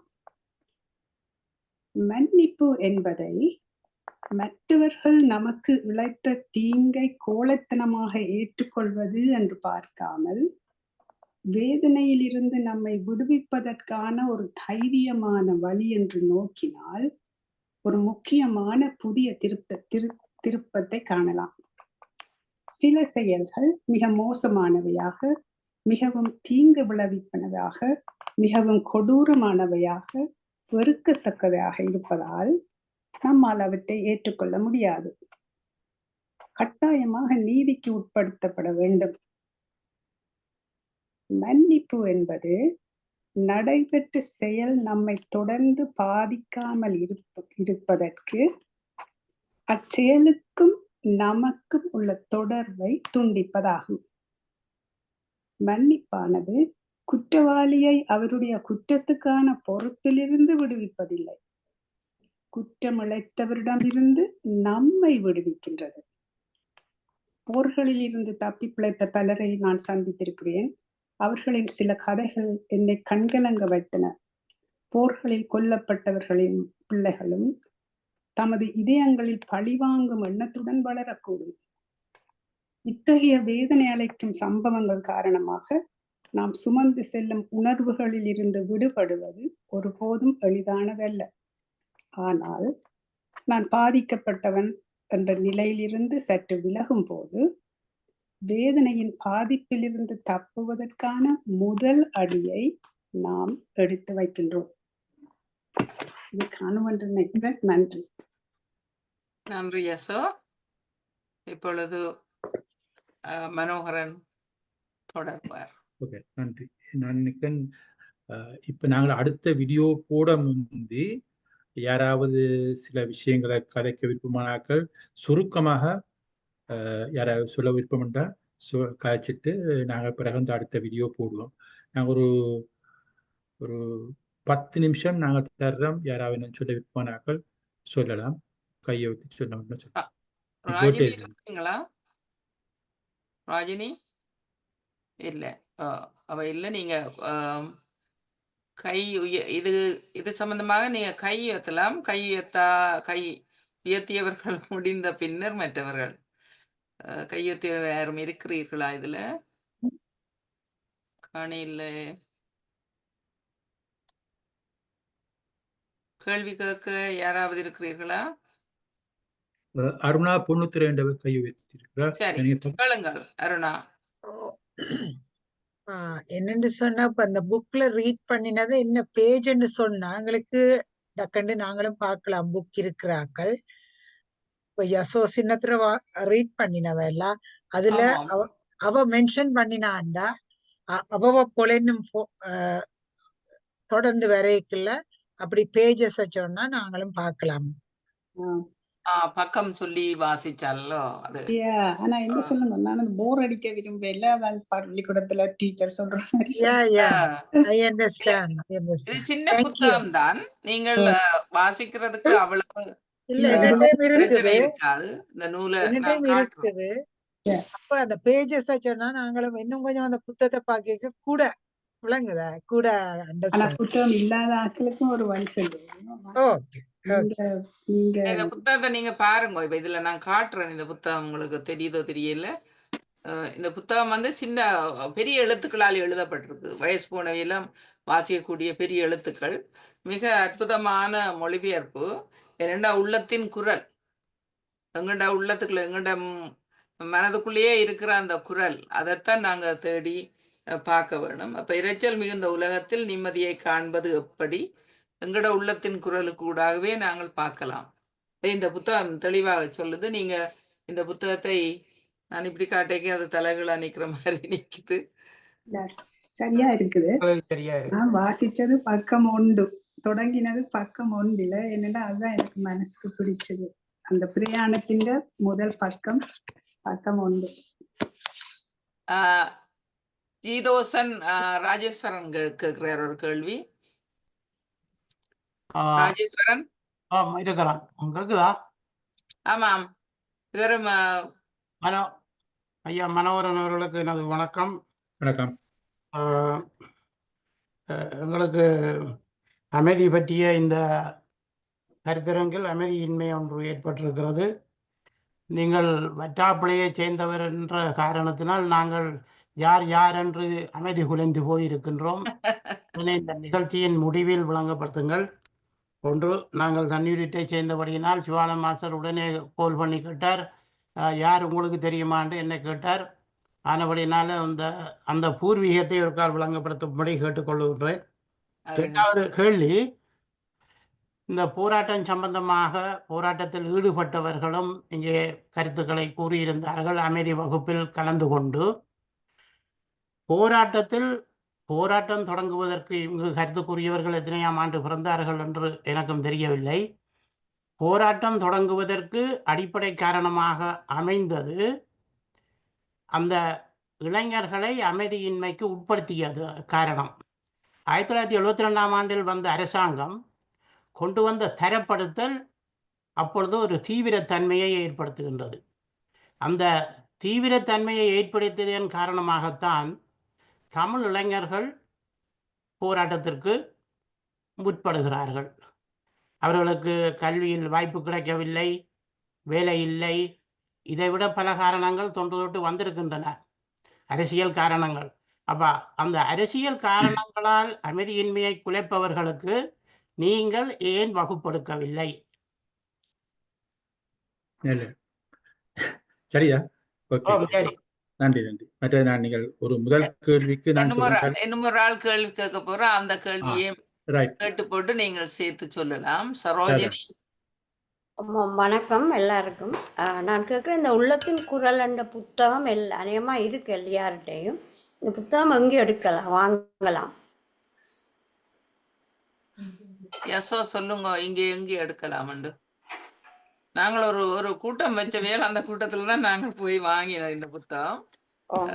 இப்ப யாரிடம் கிடைக்கும் ஜசோ சொல்லுவான். புத்தகத்தின் உள்ளடக்கம் சரியான பெறுமதி, ஆனா புத்தகத்தின் விலை அவ்வளவு கணக்க இல்ல. அது எனக்கு சரி, ஐ திங்க் அந்த மீட்டிங்ல அது $10 தான், 352. தமிழ்ல வந்து யசோ முருகன் புத்தக சாலை ஒன்று இருக்காங்க, அங்க இருக்கு. முருகன் புத்தக சாலை இருக்குது பிஞ்சில. தமிழ் புத்தகம் வந்து அங்க இருக்குன்னு சொன்னாங்க. ஆனா அதே நேரம் நீங்கள் அந்த உங்களுக்கு புத்தகம் தேவையான போய் வாங்க வசதி இல்லைன்னு சொன்னால் உங்களோட டெலிபோன் நம்பரோ என்னவோ தொடர்பு கொள்ளக்கூடிய தந்தீங்கன்னு சொன்னா நாங்க ஏதாவது வசதி செய்யலாம் அதை அனுப்புறதுக்கு. நீங்கள் வசந்தத்தோட தொடர்பு கொண்டு உங்களோட தொலைபேசி இலக்கத்தையும் உங்களுடைய பேரையும் கொடுத்தீங்கன்னா அப்ப யசோ தொடர்பு கொள்வா உங்களோட. நன்றி. வசந்தத்துல யாரோட தொடர்பு கொள்ள உங்களோட இலக்கம் தருகிறோம். வசந்தத்துல அங்க வேலை செய்யற ஆக்கள் உங்களுக்கு எடுப்பினம். ஏந்தினி என்ற ஒரு பிள்ளை இருக்கிற 416-847 ஓம் 4172. 4172. ஓகே. மற்ற இந்த இன்னொரு கேள்வி, இந்த அமைதி கல்வி திட்டம் வண்டி இவர் சொன்னார் 10 சப்ஜெக்டா அல்லது மாதிரி நீங்க ஆன்லைன்லயும் கொடுக்குறீங்களா இல்ல அங்க ஜப்னால மாத்திரம் தான் கொடுக்குறீங்களா? நிக்கிறேன் இங்க வாங்க நீங்களும் ஆன்லைன்ல கொடுக்குறீங்களா? ஆன்லைன்ல கொடுக்குறாங்க. வாங்க இங்க அது வந்து யசோ அவியல் ஜூம் மூலமாக நாங்க செய்வோம். ஓகே. அப்ப அதுக்கு உங்களை தொடர்பு கொள்ளணுமா? அதுக்கு ஓமோம் நீங்கள் எங்களை தொடர்பு கொண்டா நாங்கள் அந்த ப்ரோக்ராத்தை ஆர்கனைஸ் பண்ண. இப்ப கிட்டடியில நான் நினைக்கிறேன் நீங்க அவர் ரிட்டர் நினைக்கிறேன் டாக்டர் ஸ்ரீ அண்டு மயாமியில இருந்து அவையில் வந்து மயாமிக்கு நான் போன 2 கிழமைக்கு முந்தி போன கட்டத்துல அங்க பொங்கல்ல தொகையான தமிழாக்கள் இருந்தவையில் மயாமி கூட்டத்துல அதுல வந்து அவையில் இந்த கூட்டத்தை வைக்க சொல்லி சொன்னபடியால் நாங்கள் ஒவ்வொரு ஞாயிற்றுக்கிழமையும் 10 கிளாஸஸ் ஒவ்வொரு ஞாயிற்றுக்கிழமையிலும் நிறைய காலையில நாங்கள் வைக்கிறாங்க. அதாவது 10 டாபிக்ஸ் தலையங்கத்துல வச்சு கொண்டிருக்கிறோம். உங்களோட இதுக்கு நாங்க தொடர்பு கொள்றோம்னா எப்படி தொடர்பு கொள்றது? நீங்க வந்து டாக்டர் பார்வதி மூலமாக நீங்க தொடர்பு கொள்ளலாம். ஓகே. அல்லாட்ட என்னுடைய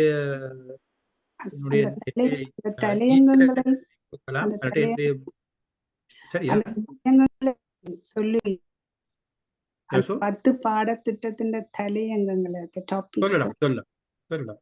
அது தலையங்கம் வந்து ஒன்று அமைதி முதல் பாடம், 2வது தன்மானம் சாரி அது வந்து 2வது வந்து அப்ரிசியேஷன் மெச்சுதல், மற்றது இன்னர் ஸ்ட்ரென்த் அதாவது உள் வலிமை, சுய விழிப்புணர்வு, மெச்சுதல், தேர்வு, தெளிவு, நம்பிக்கை, நிறைவு என்று இருக்குது.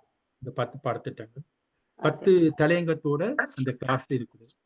இந்த அமைதிக்கான பாடத்திட்டம் மிகவும் மிகவும் முக்கிய. நான் என்ன சொல்றேன் என்றால், நான் ஜெதூசன் ராஜேஸ்வரனே நீங்க முதல் கேள்வி கேட்டீங்க. ஆமாம் நன்றி. முதல் நீங்க கேட்டீங்க என்னுடைய பூர்வீகத்தை பற்றி. அது நான் தனிப்பட்ட ரீதிதான் கதைக்கணும் என்ற இது இந்த ப்ரோக்ராம் வந்து என்ன பற்றிய விஷயம் அல்லது இது வந்து அமைதியை பற்றிய விஷயம் என்றபடியே நான் உங்களுக்கு தனிப்பட்ட ரீதியில் உங்களுக்கு கதைக்கலாம். அடுத்த கேள்வி வந்து எங்களுடைய அமைதி வந்து மற்றவர்கள் குலைக்காத ஒரு அமைதியை நாங்கள் எடுத்து வச்சிருக்கோம். அந்த நிலைக்கு அந்த உள் வலிமை எங்களோட வாழ்க்கையில இருக்கு. இந்த வெளி வலிமை எவ்வளவுக்கு நாங்கள் ப்ரிப்பேர் பண்ணி வச்சுக்கோம். அதாவது காசு, பொருள், அந்தஸ்து, எங்களோட கல்வி தகமை அவையேற்றுக்கொண்டு எங்களோட வெளி வலிமையை நாங்கள் எவ்வாறு பலப்படுத்தி கொண்டிருக்கிறோமோ அதே மாதிரி உள் வலிமையால எதற்கும் முகம் கொடுக்கக்கூடிய நிலையில அந்த அமைதி இருக்கவும், அந்த அமைதியை மற்றவர்கள் குலைக்காத நிலையில வச்சிருக்கணும்.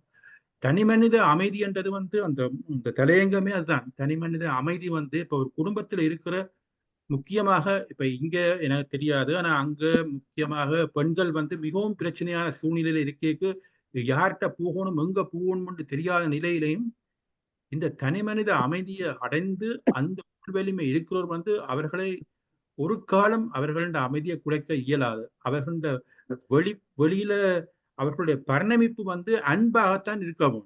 அந்த அன்புக்கு இருக்கிறதுக்கு அது வந்து ஏற்கனவே எங்களுக்குள்ள அப்படி இருக்குது. இது நாங்கள் செய்தது இல்லை, அல்ல பிரேம் ராவட் செய்தது இல்லை, தெய்வீகமே அப்படித்தான் இருக்குது. ஆனா அதை அனுபவ ரீதியில அடையக்கூடிய சாத்தியத்தை இந்த அமைதி பாடத்திட்டம் வந்து கொண்டு வந்து தருது. அதுக்கானதான் நாங்க சொல்றோம். நானும் எத்தனையோ வேறு இடங்கள்ல அடையக்கூடிய ரீதியில இருந்தேன்டா செய்யலாம். அதுல நாங்கள் ஒரு ஆக்களையும் தடை செய்ய இல்லை.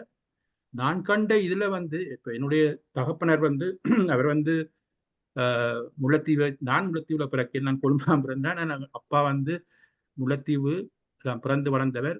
அவர் வந்து ஒரு டிப்ளமேட்டா இருந்தவர். அவர் திருமந்திரம் படிச்சு முடிஞ்சு அவ்வளவு 92 வயசுல இறந்தவர். அவர் சொன்னார், தம்பி நீ போற இந்த பாதை சரியான பாதை என்று. அதாவது மிகவும் இப்ப நான் வந்து இதே நேரத்துல பௌத்த சமயத்தாக்கள் கூட இதை ஏற்று அவர்கள் சொல்லியிருக்கலாம் இது ஒரு திறமான விஷயம் என்று. ஒரு எல்லா சமயத்துக்கும் அப்பாற்பட்ட நிலையில இந்த பாடத்திட்டம் வந்து உங்களுக்கு காட்டி தரப்படுகிறது. இப்ப நாங்கள் இதை வந்து இப்ப ஈராக்ல மிடில் ஈஸ்ட்ல கூடி இப்ப கிட்டடியில இந்த புத்தகம் வந்து வெளிவந்திருக்குது. ஈராக்ல, துபாயில, அரபிக் மொழியிலையும் இந்த மொழி நாங்கள் தமிழ்ல யசோ என்ன வாசிச்ச அந்த புத்தகம் வந்து இப்ப வந்து 40 சாரி மறுபடியும் இந்த அமெரிக்கான பாடத்திட்டம் 40 மொழிகள்ல மொழிபெயர்க்கப்பட்டிருக்கு. இந்த புத்தகங்களும் அப்படித்தான் இருக்கு. உங்களுக்கு உள்ள ஒரு பெரிய ஒரு அன்பும் சக்தி வாய்ந்த ஒரு விஷயம் ஒன்று இருக்குது. அதை நீங்கள் வெளிக்கொணராவிட்ட நாங்கள் சீவிக்கிற இந்த சீவியம் வந்து சும்மா மேலோட்ட சீவியம் தான். இந்த சீவியம் நானும் கிட்டத்தட்ட 18-20 நாடுகளுக்கு போயிருந்திருக்கிறேன். பல நாடுகளில் நாங்கள் 4-5 நாடுகள்ல நான் கட்டிட வேலையும் செய்திருக்கிறேன். ஆனால் இது ஒரு பெரிய விஷயம் இல்லை. அந்த உலகத்தில் இருக்கிற அச்சீவ்மெண்ட் வந்து நத்திங். ஆனா இதை நீங்கள் ஒருக்கா அறிகிறதுக்கு இந்த முந்தைய கேட்டீங்க தான், இந்த அமெரிக்கான பாடத்தையும் செய்ய விருப்பமானாக்கள் நீங்க கேட்டுக்கணும். அந்த சேலஞ்சை எடுக்க விருப்பமானாக்கள் இந்த கடைசி மூச்சு முடிய முந்தி இந்த அமைதியை, எங்களுக்குள்ள இருக்கிற அமைதியை அடையக்கூடிய சாத்தியத்தை நீங்கள் அந்த சேலஞ்சை எடுக்க விருப்பமானாக்கள் எடுத்துக்கொள்ளுங்க என்றுதான் நான் சொல்லுவேன். ஏன்னா இந்த இந்த தலையங்கம், அதாவது டாக்டர் பார்வதி ஒரு பெரிய ஒரு இதை நான் கதை கேட்க நான் சொன்னேன். நீங்கள் பெரிய ஒரு விஷயத்தை நீங்கள் செய்திருக்கிறீர்கள். இந்த மக்களுக்கு இதை கொண்டு போகக்கூடிய சந்தர்ப்பத்தை நீங்கள் தந்திருக்கிறீர்கள். அதே மாதிரி யசோவும் இதை ஹெல்ப் பண்ணியிருக்கிற இந்த ப்ரோக்ராத்தை மக்களுக்கு கொண்டு போறதுக்கு பெரிய ஒரு சமூக சேவையாத்தான் நான் இதை ஏற்றுக்கொள்றேன். வேற யாராவது இதை போட்டிருக்கு? வேற யாராவது இல்லையா? இல்லாவிட்ட நான் ஒரு அடுத்த வீடியோ போடுவோம். அதுவும் நான் ராஜி நம்ம பார்வதி, நான் ஒரு क्वेश्चन கேட்கணும் பார்வதி. செந்தாமரை பத்திரிகை டிவி ஆசிரியர் அவர் ஒரு கேள்வி கேட்கிறார் உங்கள்ட்ட. சொல்லுங்கம்மா. எனக்கு என்னன்னா, எனக்கு இது வந்து நீங்க சொல்றது வந்து உள்ளத்துக்குத்தான் அமைதியை கொடுக்கும். கரெக்ட்? நான் கேட்கிறேன், நீங்கள் ஏன் இத யோகாவின் மூலம் போனீங்கள்டா? யோகாவை படிப்பிக்க அதுக்குள்ள ஆன்மீகமும் வருது, உடலும் வருது, உள்ளமும் அமைதி போறது இல்லையா? அதே நீங்கள் அந்த சப்ஜெக்ட் ஏன் எடுக்காம நீங்க இந்த ஸ்கூல்ல நீங்க சொல்றீங்களா? அங்க சிலோன்ல எல்லாம் இதை படிப்பிக்கணும் ஸ்கூல்லயே சொல்றீங்க. ஸ்கூல்ல எங்களுக்கு யோகாவை ஆன்மீகம் மண்டேக்கு நான் கொஞ்சம் சமயம் படிப்பிச்சாங்க இல்லையா சிலோன்ல. இங்க எல்லாம் கனடாவில எல்லாம் மொழி சமயம் படிப்பிக்கிறே இல்லை தானே. சிலோன்ல கொஞ்சம் மண்டாலும் நாங்க படிச்சபடியாத்தான் நிறைய அந்த நிறைய தவறாம வாழ்ந்து கொண்டிருக்கிறோம் இல்லையா? பேரண்ட்ஸின் இதுவும் பள்ளிக்கூடத்துல படிப்பிச்சபடியாத்தான் நாங்க நிறைய தவறாம ஒழுங்கா வாழ்ந்து கொண்டிருக்கிறோம். இப்ப இங்க வந்துதான் நான் அந்த யோகாவையே படித்தேன். ரைட்டா? யோகாவை படிக்கிறபடி எனக்கு சரியான ஒரு மனதுக்கு ஒரு அமைதி மாதிரி. ஆன்மீகத்தையும் போய் யோகாவையும் ரெண்டையும் கலந்து விட்டா தானா ஒரு அமைதி தண்ட பாடல வரும். சிந்தனைகள் கூடும், நல்ல நல்ல வழியல்ல போகக்கூடிய ஒரு சந்தர்ப்பத்தை ஏற்படுத்து எந்த எக்ஸ்பீரியன்ஸ்ல. அதை பற்றி நீங்க என்ன நினைக்கிறீங்க? ஓகே, நன்றி அம்மா. இப்ப நான் ஒரு விஷயம் சொல்ல, இந்த அமைதி என்றது வந்து எந்த சூழ்நிலையிலையும் இருக்கக்கூடியதா இருக்கு. கேள்வி கேட்டுட்டீங்களா? இந்த உள் வலிமை. ஹலோ, கேட்டுட்டேன். நான் என்ன சொல்றேன் என்றால், அந்த உள் வலிமை வந்து எந்த நேரத்திலையும் உங்கள இருக்கணும். அந்த அமைதி உங்களுக்குள்ள எந்த நேரத்திலையும் இருக்கக்கூடிய சாத்தியம் இருக்கணும். அதைத்தான் நான் பார்க்கிறேன். என்றால் சில நேரத்துல எங்களுக்கு நோய் வாய்ப்பட்டிருக்க அந்த அமைதியை நான் வச்சிருக்க வேணும் என்ற ஒரு கட்டம் ஏற்படலாம். கடைசி மூச்சுல கூடி அந்த அமைதி இருக்கக்கூடிய சாத்தியம் இருக்கணும். அந்த நேரத்துல எதை நான் பயிற்சி பண்ணலாம் என்றதை பார்த்து கொள்ளணும். அவ்வாறான சூழ்நிலையிலையும் அந்த அமைதி இருக்க, அதான் அந்த மிகவும் இருளடைந்த அந்த நேரத்திலையும் எல்லாமே எங்களை விட்டு போற நேரத்திலையும் அந்த அமைதி எங்களோட இருக்கக்கூடிய ரீதியில அந்த அமைதி இன்னதென்றதை நாங்கள் இப்ப வாழ்ந்து கொண்டு கேட்க நீங்கள் அறியாவிட்டா அந்த சேலஞ்சை நாங்கள் எடுத்தது மாதிரி இல்லை. இதைத்தான் சுவாமி விவேகானந்தர், நான் ஒரு இந்து சமயத்தை இதை சொல்றேன் உங்களுக்கு. ஏன்னா நான் இந்து சமயம், அந்த அமெரிக்கான பாடத்திட்டம் வந்து இந்து சமயத்தை படிப்பிக்க இல்லை. சுவாமி விவேகானந்தர் கேட்ட கேள்வி வந்து நீ கடவுளை காட்டுவியான்னு கேட்டு இருக்கிறார். அந்த ஒவ்வொரு ஸ்ரீ ரவீந்திரநாத் டாகூர் தகப்பன்ட்ட போய் கேட்டிருக்கிறார். மற்றது பெரிய பெரிய ஞானிகள்கிட்ட போய் கேட்டார். அவங்க சொன்னா, அது ஒரு பெரிய விஷயம்.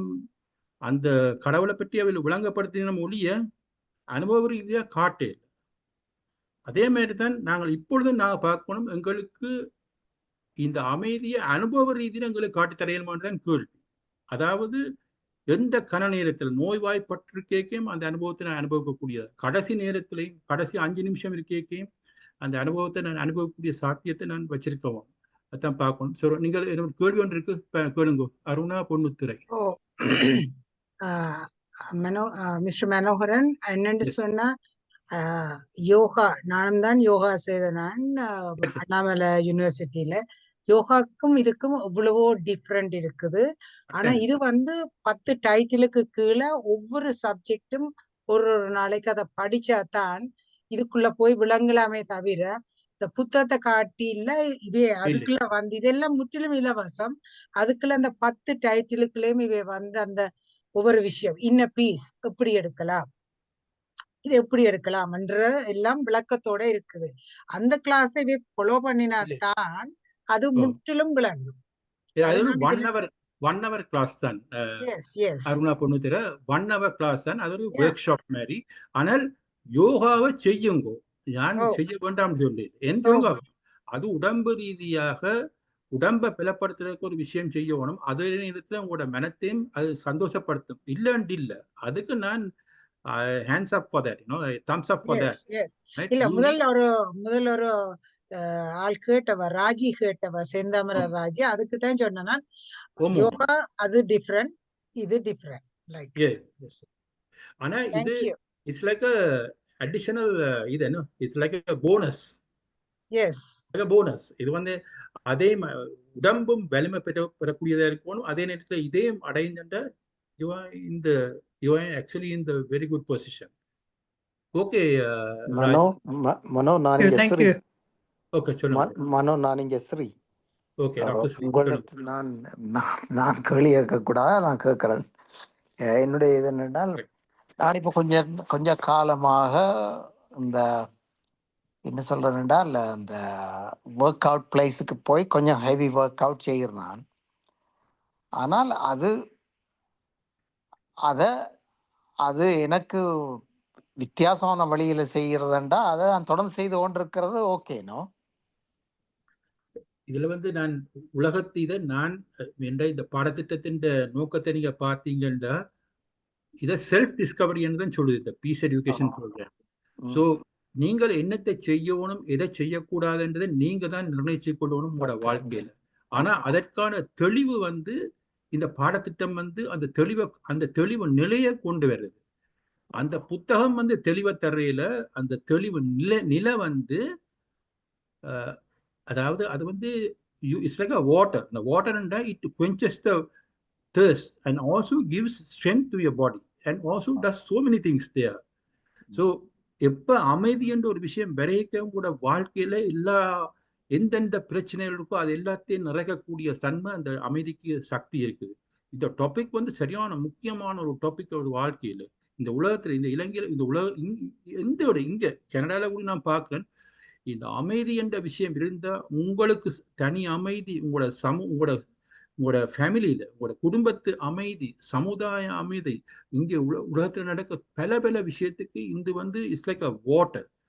அதாவது இதை நீங்கள் இதன் எடுத்து அறியறதுக்கு அந்த சேலஞ்சை எடுத்தா சரி.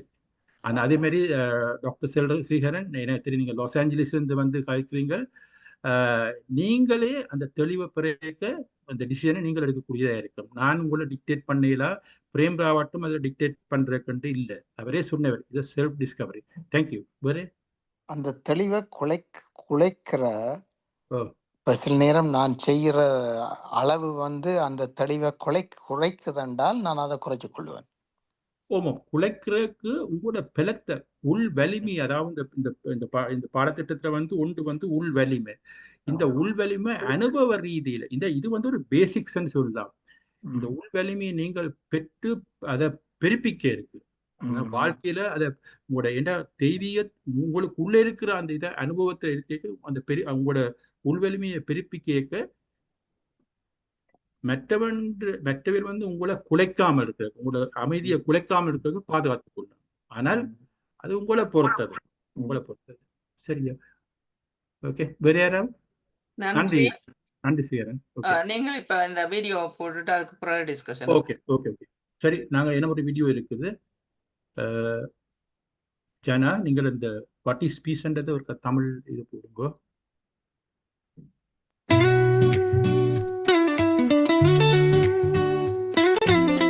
அமைதி. அமைதி என்ற சொல்லுக்கு எங்களிடம் 1000 கருத்துக்கள் உள்ளன. நாட்டில் யுத்தம் முடிவுக்கு வந்தால் அங்கு அமைதி நிலவுகின்றது என்கின்றோம். வாகன இரைச்சல்கள் நிறைந்த தெருவினூடாக வீட்டின் உள்ளே வந்து வாசல் கதவை மூடும் பொழுது அமைதியாக இருக்கின்றது என கூறுவோம். அல்லது ஒரு மலையடிவாரத்தில் வார விடுமுறையை கழிப்பதற்கு செல்லும் பொழுது அங்கு மிகவும் அமைதியாக உள்ளது என கூறுவோம். இவ்வாறு அமைதி என்றால் என்னவென பலவிதமான எண்ணக்கருத்துக்களை நாங்கள் கொண்டுள்ளோம். ஆனால் தனது 4 வயதிலிருந்து அமைதி பற்றி உரையாற்ற ஆரம்பித்த திரு பிரேம்ராவத் அவர்கள் அமைதி என்றால் என்ன என கூறுவதை இந்த வீடியோவில் பார்க்கலாம்.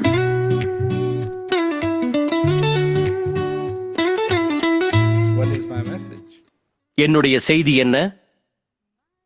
நீங்கள் அனைவரும் அமைதியின் தூதர், அமைதியின் தூதர் என்று கேட்டிருப்பீர்கள். அதனை பெரிதாக எடுத்துக் கொள்ளாதீர்கள். எனது கருத்துப்படி நீங்கள் அனைவரும் அமைதியின் தூதர்கள்தான். ஏனென்றால் உங்கள் அனைவரின் உள்ளேயும் அமைதி குடிகொண்டுள்ளது. அதனால் நீங்கள் எல்லோரும் அமைதியின் தூதர்கள்தான். ஆனால் அந்த வார்த்தை அமைதி சாத்தியம் என்பது பிரச்சனை அல்ல.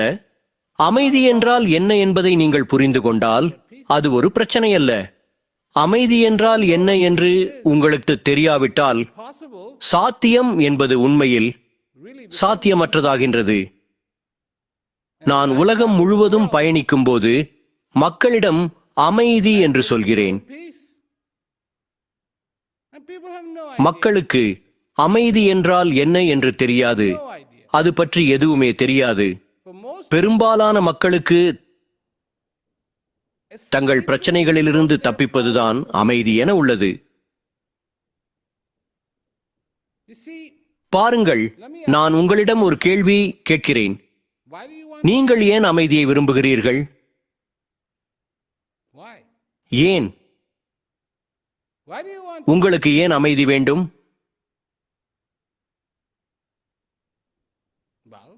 சரி, அதனால் என்ன? உங்களுக்கு பருப்பும் பிடிக்கும் இல்லையா? உங்களுக்கு சோறு பிடிக்குமா?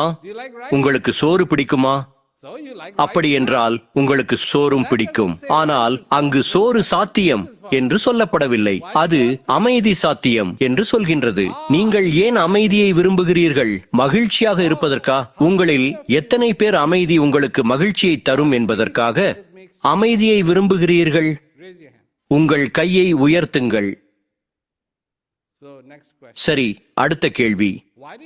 நீங்கள் ஏன் மகிழ்ச்சியாக இருக்க விரும்புகிறீர்கள்?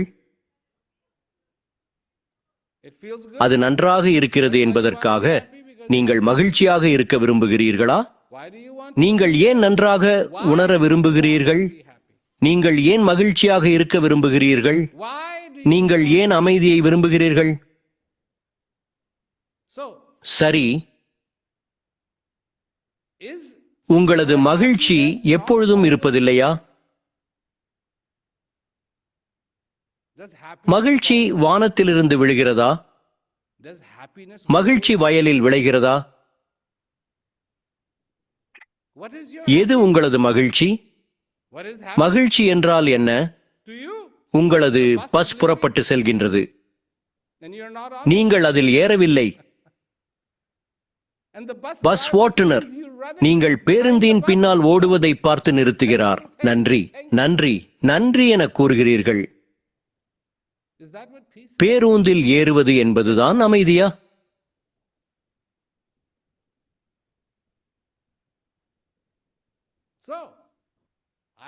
நான் இந்த கேள்விகளை கேட்கிறேன் ஏனென்றால் நீங்கள் இவற்றை பற்றி யோசிக்க வேண்டும் என நான் விரும்புகிறேன். நீங்கள் சிந்திக்க வேண்டும் என்று நான் விரும்புகிறேன். நீங்கள் புரிந்து கொள்ள வேண்டும் என்று நான் விரும்புகிறேன். உங்களது பிரச்சனைகளில் இருந்து ஓடுவது அல்ல அமைதி. அமைதி என்பது உங்கள் பிரச்சனைகளை பற்றியது அல்ல. அமைதி என்பது நல்லது, கெட்டது பற்றியது அல்ல. அமைதி என்பது குழப்பத்தை பற்றியது அல்ல. அமைதி என்றால் என்ன? மனிதர்கள் என்ற ரீதியில் நம்மில் 2 பகுதிகள் உள்ளன. அது பௌதிகத்தின் நியதி. உங்களிடம் ஒரு பக்கம் மட்டும் உள்ள நாணயம் இருக்க முடியாது. ஒவ்வொரு நாணயத்திற்கும் 2 பக்கங்கள் உள்ளன. ஒரு நாணயத்தை 2ஆக்கி ஒரு பக்கத்தை அகற்றினாலும் அதில் அப்பொழுதும் 2 பக்கங்கள் இருக்கும். அதுதான் இயற்கையின் விதி, இல்லையா? எனவே ஒவ்வொரு தடவையும் நீங்கள் குழப்பமடையும் பொழுது அதன் மறுபக்கத்தில் என்ன இருக்கின்றது தெரியுமா? தெளிவு. அவ்வளவு நெருக்கமாக உள்ளது. நீங்கள் இருளில் இருக்கும்போது ஒளி அவ்வளவு அருகாமையில் உள்ளது.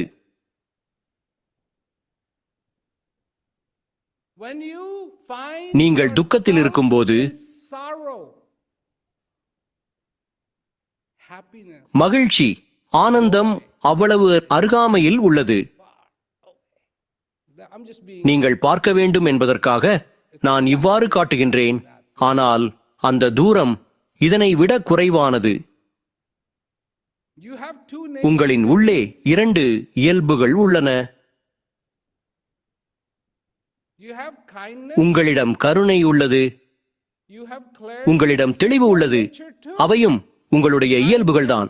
கருணை, தெளிவு, இரக்கம், ஆனந்தம், ஒளி அவைகளும் உங்களது இயல்புகள்தான்.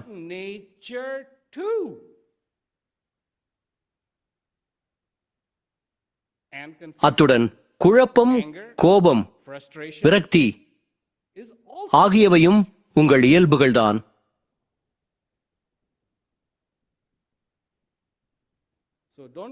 எனவே ஆமாம், நன்றாக இருக்கின்றது, அது நன்றாக இருக்கின்றது, ஒளிதான் எனது இயல்பு என்று எண்ணாதீர்கள். இல்லை, இருளும் உங்கள் இயல்புதான். இருளும் உங்கள் இயல்புதான். ஆனால் ஒளியும் உங்கள் இயல்புதான். ஒளியும் உங்கள் இயல்புதான்.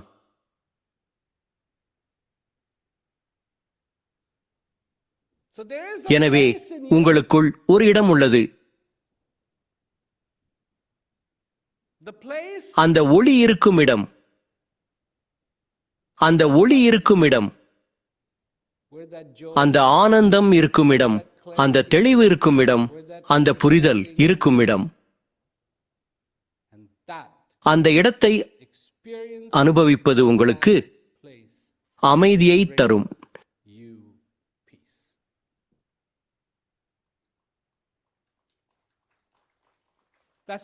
அதுதான் அமைதி. அதுதான் அமைதி.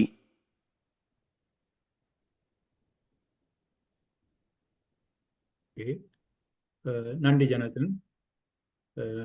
அடுத்ததாக ஏதாவது நீங்க கேட்ட சில இதுகள், அதாவது இது ஏன் இந்த அமைதிக்கான பாடத்திட்டம் நாங்கள் இதில் சொல்கிறோம்ன்றதுக்காண்டிய சில இதுகள் இருக்குது. அதில் முக்கியமாக doctor Sivaharan university of Jaffna head of the டிபார்ட்மெண்ட்டாக இருந்தவர் ஃபிலாசபி டிபார்ட்மெண்ட்டுக்கு. அவர் இப்போ இல்லை, இப்போ அவர் லண்டனில் யூனிவர்சிட்டியில் இது பண்ணி கொண்டிருக்கிறார். அவர்கிட்ட ஒரு ஃபீட்பேக் ஒன்று இருக்குது. அவரும் இந்த அமைதிக்கான பாடத்திட்டத்துக்குள்ளால போனவர். நாங்கள் யூனிவர்சிட்டி ஸ்டூடெண்ட்ஸுக்கு வைக்க ஸ்டாஃபுக்கும் கொஞ்சம் பேருக்கு வச்சுனாங்க, யூனிவர்சிட்டி ஸ்டாஃபுக்கு. ஏன்னா இது வெளி குவாலிஃபிகேஷனோட சம்பந்தப்பட்ட விஷயம் இல்லை. எல்லாருக்கும் அந்த அமைதி என்ற விஷயம் தேவை. அவர் ப்ரொஃபஸர்ஸ் கூடி வந்திருக்கணும் இந்த ப்ரோக்ராத்தில். நாங்கள் யூனிவர்சிட்டி ஆஃப் பேராதேனியால் வைக்க ப்ரொஃபஸரும் பத்து கிளாஸஸுக்கு போனவர். இவர் டாக்டர் சிவஹரன் ஒரு இதை நாங்கள் கேட்கக்கூடிய விருப்பம் தான் நாங்கள் போடுவோம். அதுக்கு பிறகு ஏதாவது கேள்வி இருந்தால் கேட்கலாம். வேறு டாக்டர் சிவஹரன் இதற்காக போடுறீங்களா? ஏன்னா அனைவருக்கும் இனிய வணக்கம். நான் சிவஹரன், யாழ்ப்பாண பல்கலைக்கழக மெய்யியல் துறையினுடைய தலைவர். இந்த அமைதிக்கான கல்வி திட்ட என்ற நிகழ்வினூடாக உங்கள் அனைவரையும் சந்திப்பதில் நான் பெரும் மகிழ்ச்சி அடைகின்றேன். பிரேம்ராவ் ஃபவுண்டேஷனினால் முன்னெடுக்கப்பட்ட வருகின்ற உலகளாவிய ரீதியில் நடைமுறைப்படுத்தப்பட்டு வருகின்ற இந்த அமெரிக்கான கல்வி திட்டமானது ஒரு அனைவருக்குமே ஒரு வரப்பிரசாதமான ஒரு கல்வி திட்டமாக நான் பார்க்கின்றேன். இந்த கல்வி திட்டத்தினூடாக பயன்பெற்றவர்களில் நானும் ஒருவன். அந்த வகையில் இந்த கல்வி திட்டமானது மிகவும் மிகவும் இன்றைய காலத்தில் தேவையான ஒன்றாக காணப்படுகிறது. எவ்வாறு நாங்கள் அடிப்படை உரிமைகள் எங்களுடைய மனித வாழ்க்கையிலே மிகவும் முக்கியமாக இருக்கின்றதோ அது போலவே இந்த சமாதானமாக வாழ்வதும் ஒரு அடிப்படையான விடயமாகவே நாங்கள் பார்க்கின்றோம். மன அமைதியுடன் நிம்மதியுடன் வாழும் பொழுதுதான் மகிழ்ச்சியான வாழ்க்கை என்பது அனைவருக்குமே கிடைக்கக்கூடியதாக இருக்கும். இந்த அமெரிக்கான கல்வி திட்டமானது பிரேம்ரா ஃபவுண்டேஷனால் முன்னெடுத்தப்பட்டு வருகின்ற இந்த திட்டமானது குறிப்பாக 10 கருப்பொருளை உள்வாங்கியதாக ஒரு தனி மனிதனுடைய மன அமைதிக்கு இன்று நாங்கள் பல்வேறுபட்ட போராட்டங்கள் மத்தியிலும் பல்வேறுபட்ட நெருக்கடிகளுக்குள்ளும் வாழ்ந்து கொண்டிருக்கிறோம். மன உளைச்சல்களும் எரிச்சல்களும் பொறாமைகளும் ஸ்ட்ரெஸ் டிப்ரெஷன் என்று நாங்கள் சொல்லிக் கொண்டிருக்கின்ற இந்த வாழ்க்கை கோணங்களுக்குள்ளே இருந்து விலகி நாங்கள் சுயமாக நிம்மதியாக மகிழ்ச்சியாக வாழ்வதற்கு இந்த கல்வி திட்டமானது சரியான பாதையில் சரியான வழிவகைகளை தர்க்க ரீதியாக ஒவ்வொரு மனிதனையும் சிந்தித்து செயலாற்றக்கூடிய வகையில் அமைகின்றமையானது உண்மையில் வரவேற்கத்தக்க ஒன்றாக இருக்கிறது. ஆங்கில மொழியிலேயும் தமிழ் மொழியிலேயும் 2 மொழிகளிலுமே சிங்கள மொழியிலும் கூட இந்த கல்வி திட்டமானது மொழிபெயர்க்கப்பட்டு அனைவருக்கு பயன்படக்கூடிய வகையில் இன்று நாங்கள் இந்த போரினாலே பாதிக்கப்பட்ட இந்த இலங்கையில் குறிப்பாக இளைஞர்கள் மத்தியில் ஒரு மாற்றத்தை நாங்கள் ஏற்படுத்த வேண்டுமாக இருந்தால், இந்த சமூகத்துக்கான ஒரு சிறந்த எதிர்காலத்தை உருவாக்க வேண்டுமாக இருந்தால், நாங்கள் அமைதியான வழியில் எவ்வாறு நாங்கள் வாழ முடியும் என்பதை ஒரு நெறிமுறையான வகையில் இந்த கல்வி திட்டமானது போதிக்கப்பட்டு வருகின்றது. யாழ்ப்பாண பல்கலைக்கழகத்திலே நாங்கள் பல பீடங்களிலே இந்த கல்வி திட்டத்தை நாங்கள் கற்பித்து வருகின்றோம், கற்றும் வருகின்றோம், கற்பித்தும் வருகின்றோம் என்பதில் நாங்கள் பெருமை கொள்கின்றோம். அவ்வளவு தூரத்துக்கு மாணவர்கள் மத்தியில் ஒரு விழிப்புணர்வையும் ஒரு மாற்றம் அவர்களுடைய சிந்தனைகளிலும் அவர்களுடைய செயல்களிலும் அவர்களுடைய நடத்தையிலும் ஒரு மாற்றத்தை ஏற்படுத்திய ஒரு கற்றல் திட்டமாக இது காணப்படுகிறது. அனைவரும் இந்த செயல் திட்டத்தில் இணைந்து பிரேம்ராவ் ஃபவுண்டேஷன் பிரேம்ராவுடைய சிந்தனைகளை உள்வாங்கிக் கொண்டு எங்களுடைய வாழ்க்கையில் அமைதியாகவும் மகிழ்ச்சியாகவும் மற்றவர்களுக்கு உதவி செய்து சமூகத்தினுடைய ஒரு நற்சிறகியாக வாழ்வதற்கு நீங்கள் அனைவரும் ஒன்று. நன்றி ஜனா. எனும் ஒரு வீடியோ பார்க்கலாம். அதாவது பிராந்திய இணைப்பாளராக இருக்கிற, அதாவது பிராந்திய ஜோனல் டிரெக்டர்ஸ் ஆஃப் எஜுகேஷன் இலங்கையில் அதாவது பிரைமரி ஸ்கூல் அதற்கு Nuwara Eliya district zonal director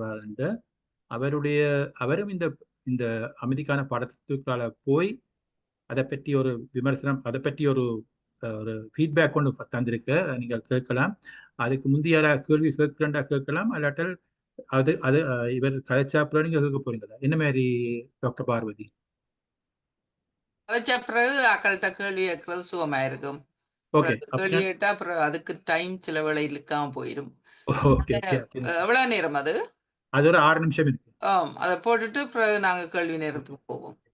so இந்த Nuwara Eliya district zonal director of education, அவர்கிட்ட பேர் தேசபந்து செல்வராஜா. அவர் இந்த என்ன சொல்றாருன்ற கேட்போம் இந்த அமைதிக்கான பாடத்திட்டத்தை பற்றி. அவருக்கு போடுறீங்களா ஜனா? அனைவருக்கும் அன்பு வணக்கம். உலக அமைதிக்காக 9 வயது முதல் சர்வதேசத்துக்கு குரல் கொடுத்து வரும் பெரும் மதிப்புக்குரிய பிரேம் ராவத் அவர்களின் அறக்கட்டளை குழு நடத்தி வரும் செயலமர்வில் பங்கு பெற்றுநர்களில் ஒருவனான நான் ஸ்ரீலங்கா நாட்டின் மத்திய மாகாண நுவரெலியா மாவட்ட நுவரெலியா கல்வி வலயத்தின் ஆரம்ப கல்விக்கு பொறுப்பான கல்வி பணிப்பாளர் தேசபந்து எஸ் செல்வராஜா. உள் வலிமையையும் தனிப்பட்ட மேம்படுத்தலும் குறித்த பிரேம் ராவத் அறக்கட்டளையின் புதிய முறையான கல்வி பாடநெறி அமைதி கல்வி திட்டம் ஊடாக அமைதி, பாராட்டுதல், உள் வலிமை, சுய விழிப்புணர்வு, தெளிவு, புரிந்து கொள்ளுதல், தன்மானம், தேர்ந்தெடுத்தல், நம்பிக்கை, மனநிறைவு ஆகிய 10 கருப்பொருள்களின் கீழ் மிகவும் அற்புதமான வகையிலே மிகவும் தெளிவாகவும் உணர்வுபூர்வமாகவும் உலகளாவிய ரீதியில் சிறுவர் முதல் பெரியவர் வரை நேரடியாகவும் நிகழ்நிலை வடிவிலும் அமைதியை உணர வைத்துக் கொண்டு வரும் மதிப்புக்குரிய பிரேம் ராபர்ட் ஐயா அவர்களுக்கு எனது இதயங்கனிந்த நல்வாழ்த்துகளையும் நன்றிகளையும் தெரிவிப்பதில் அளவற்ற மகிழ்ச்சி அடைகின்றேன். பிரேம் ராபர்ட் அறக்கட்டளையின் மூலம் தமிழ்நாட்டில் இருந்து இந்நிகழ்ச்சியை தொகுத்து வழங்கிக் கொண்டிருக்கின்ற மதிப்புக்குரிய திருமதி பூனம்ஜி அவர்கள் எமது நாட்டிலுள்ள மதிப்புக்குரியவர்களான திருவாளர் ஜி ராஜேந்திரன், திருவாளர் எல் பாலகிருஷ்ணன் ஆகியோரின் ஒழுங்கமைப்பில் திருமதி நளினி கணேசயோகம் அவர்களுடைய மொழிபெயர்ப்புடன் திருவாளர் நவரத்னராஜா அவர்களின் தொழில்நுட்ப உதவியுடன் இலங்கையின் நாடளாவிய ரீதியிலே ஜூம் தொழில்நுட்பத்தினூடாக இனமத வேறுபாடின்றி கல்வித்துறை சார்ந்த கல்வி பணிப்பாளர்கள், அதிபர்கள், பிரதி அதிபர்கள், ஆசிரிய ஆலோசகர்கள், பகுதி தலைவர்கள், ஆசிரியர்கள், முன்பள்ளி ஆசிரியர்கள் மற்றும் பெற்றோர் உள்ளடங்கலாக அனைவரும் அமைதி கல்வி திட்ட 10 நாட்கள் கொண்ட இந்த செயலமர்வாக வடிவமைத்து மிகவும் சிறப்பாகவும் வெற்றிகரமாகவும் நடத்தி வருகின்றார்கள். இந்த செயலமர்வில் அனைவரும் மிக ஆர்வத்துடனும் மகிழ்ச்சியுடனும் பங்கேற்று அமைதி என்பதற்கான உண்மையான தெளிவினை பெற்றுக்கொண்டு மனித நேயமிக்க உன்னதமான மனிதர்களாக வாழ்வதற்கு ஆசைப்படுகின்றார்கள். அந்த வகையிலே நானும் ஒரு பங்குபற்றினர் என்ற ரீதியில் அமைதி என்பது யாது, அது எங்கே இருக்கின்றது, அதனை எவ்வாறு நாம் உணரலாம் என்பதை மிகவும் இலகுவாக பெற்றுக்கொள்ளக்கூடிய நுட்ப முறையில் அவருடைய வீடியோ முன்வைப்பின் மூலமாக புரிந்து கொண்டுள்ளேன் என்பதனை மிகவும் மகிழ்ச்சியோடு தெரிவித்துக் கொள்கின்றேன். இது போன்ற மேற்குறிப்பிடப்பட்டுள்ள ஒவ்வொரு கருப்பொருளுக்கும் மிக தெளிவான விளக்கத்தை மிக அழகாகவும் அற்புதமாகவும் தனது உள்ளத்திலிருந்து எடுத்துரைக்கின்றார் மதிப்புக்குரிய பிரேம் ராவட் அவர்கள்.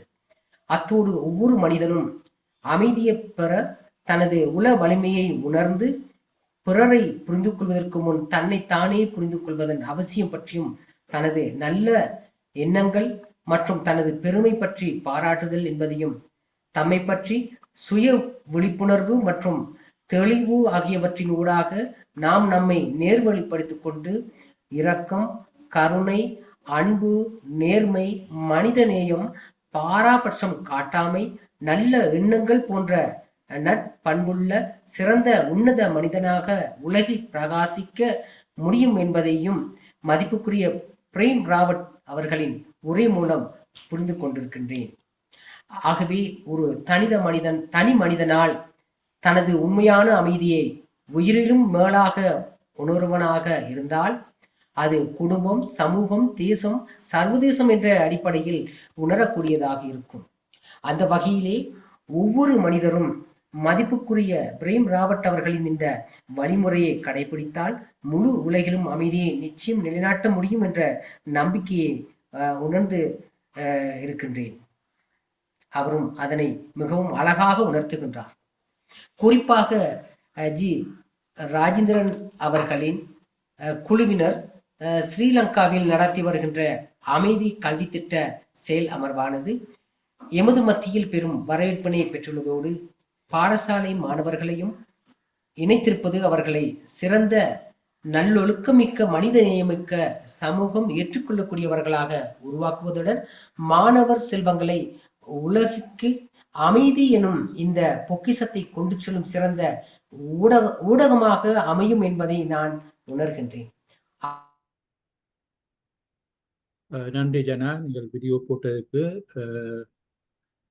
வேற யாராவது கேள்வி ஏதாவது இருந்தால் doctor Parvathi they can ask அல்லாட்டல் அது பீஸ் எஜுகேஷன் கேள்வி உள்ளவர்கள் இதுல கை காட்டியே கேட்கலாம் அல்லது உங்களோட கையை உயர்த்தி காட்டலாம். இந்த பீஸ் எஜுகேஷன் என்னன்றது அது வேறொரு ஷார்ட் வீடியோ இருக்கு, 6 நிமிஷம். அது என்னன்னு ஆனால் எல்லாருக்கும் கொஞ்சம் கேள்வியை கேட்டா பிறகு நாங்கள் அதை போடலாம். அமைதிக்கான பாடத்திட்டம் என்னன்றது யாராவது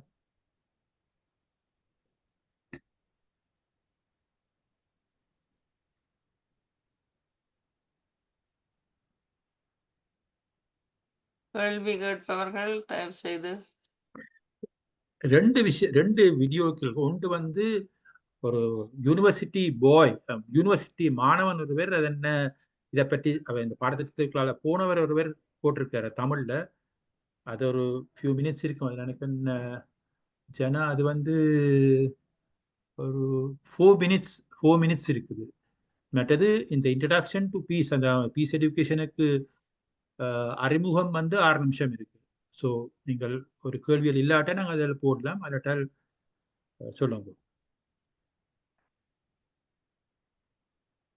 கேள்வியில காணையில நீங்க போடலாம் அந்த யூனிவர்சிட்டி ஸ்டூடெண்ட்.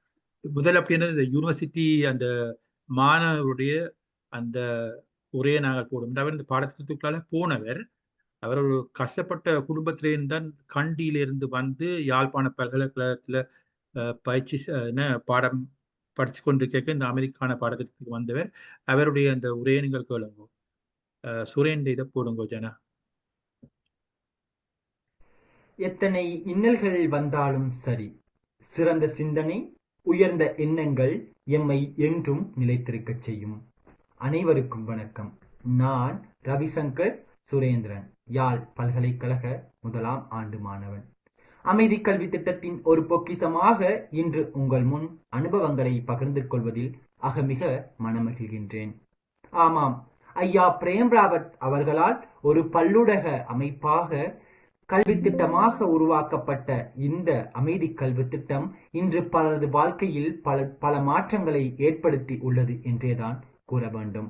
அமைதி கல்வி திட்டத்தின் 10 அம்சங்களான அமைதி, மதிப்பை உணர்தல், உள்வலிமை, தன்மானம், தன்னை உணர்தல், தெளிவு, புரிந்து கொள்ளல், தன்மானம், தேர்ந்தெடுத்தல், நம்பிக்கை மற்றும் திருப்தி ஆகிய 10 பரிணாமங்களை வைத்து எமக்கு அமைதியின் வலிமையையும் அமைதியின் மகத்துவத்தையும் சிறப்பாக எடுத்துக்காட்டியுள்ளார் என்றேதான் கூற வேண்டும்.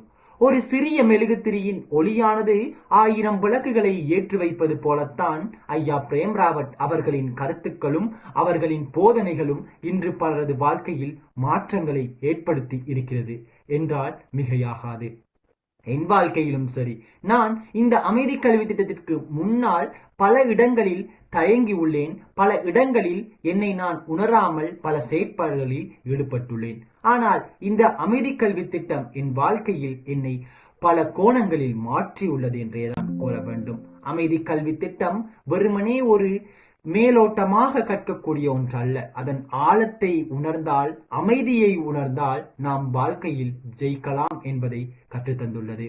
அமைதி இன்று பலருக்கு கேள்விக்குறியாகத்தான் இருக்கிறது. எங்கே செல்வது, எப்படி பெறுவது, என்ன செய்தால் அமைதி கிடைக்கும், எவ்வாறு இருந்தால் அமைதி கிடைக்கும் என்று இன்று தங்களை மறந்து இன்று செயற்பட்டு கொண்டிருக்கிறார்கள்.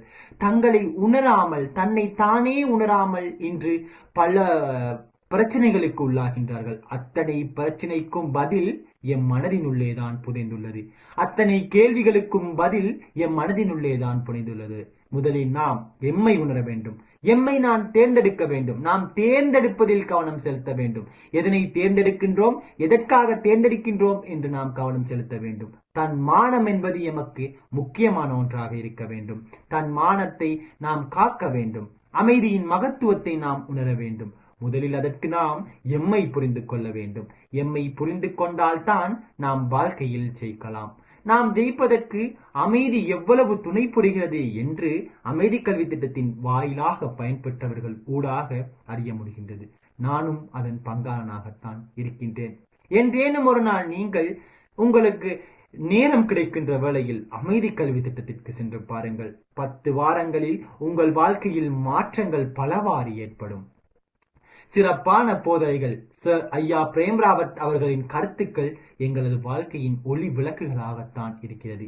என்று நம் இதயம் நிரம்பி இருக்கிறதோ அன்றுதான் உண்மையான அமைதி எம்மை சுவீகரிக்கின்றது என்று அர்த்தம் என்று அவர் கூறிய விடயங்கள் இன்றும் என் மனக்கண்ணினோரம் வந்து செல்கின்றது. ஆமாம், தெளிவு என்பது மிக முக்கியமான ஒன்றாகும். நாம் தெளிவாக இருந்தால்தான் எம் வாழ்க்கையில் பல இடங்களில் நாம் பல விடயங்களை சரியாக செய்ய முடியும். தெளிவினை நாம் வெளுத்து ஏனைய விடயங்களில் கவனம் செலுத்துகின்ற வேளையில் தெளிவற்ற தன்மையினால் ஏராளமான பாதிப்புகளை நாம் பெற்றுக்கொள்கின்றோம். ஆமாம், இந்த உலகத்தில் இன்று விலை மதிக்க முடியாத ஒன்றாக அமைதி காணப்படுகின்றது. அந்த அமைதி எம் உள்ளேதான் காணப்படுகின்றது. அதன் மகத்துவத்தை உணர்வோம், அதனை பெற்றுக்கொள்ள வழிநாடுவோம். வாய்ப்பளித்தமைக்கு நன்றி.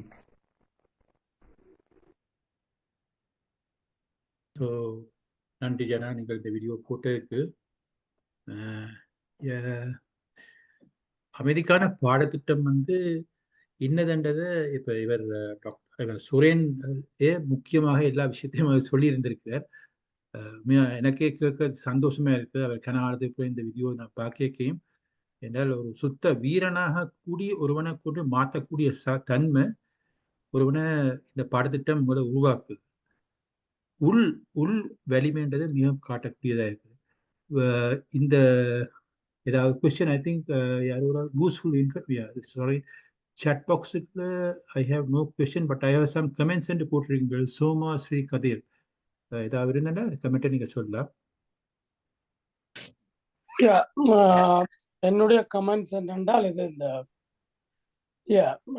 அவருடைய ஒரு புக் கொண்டு நான் ஏற்கனவே how to find peace in noisy வேர்ல்டுன்னு சொல்லி ஹியர் யுவர் செல்ஃப்ன்றது வாசிச்சு கொண்டே இருக்கிறோம். இன்னும் முடியுதில்லை. It's an excellent book.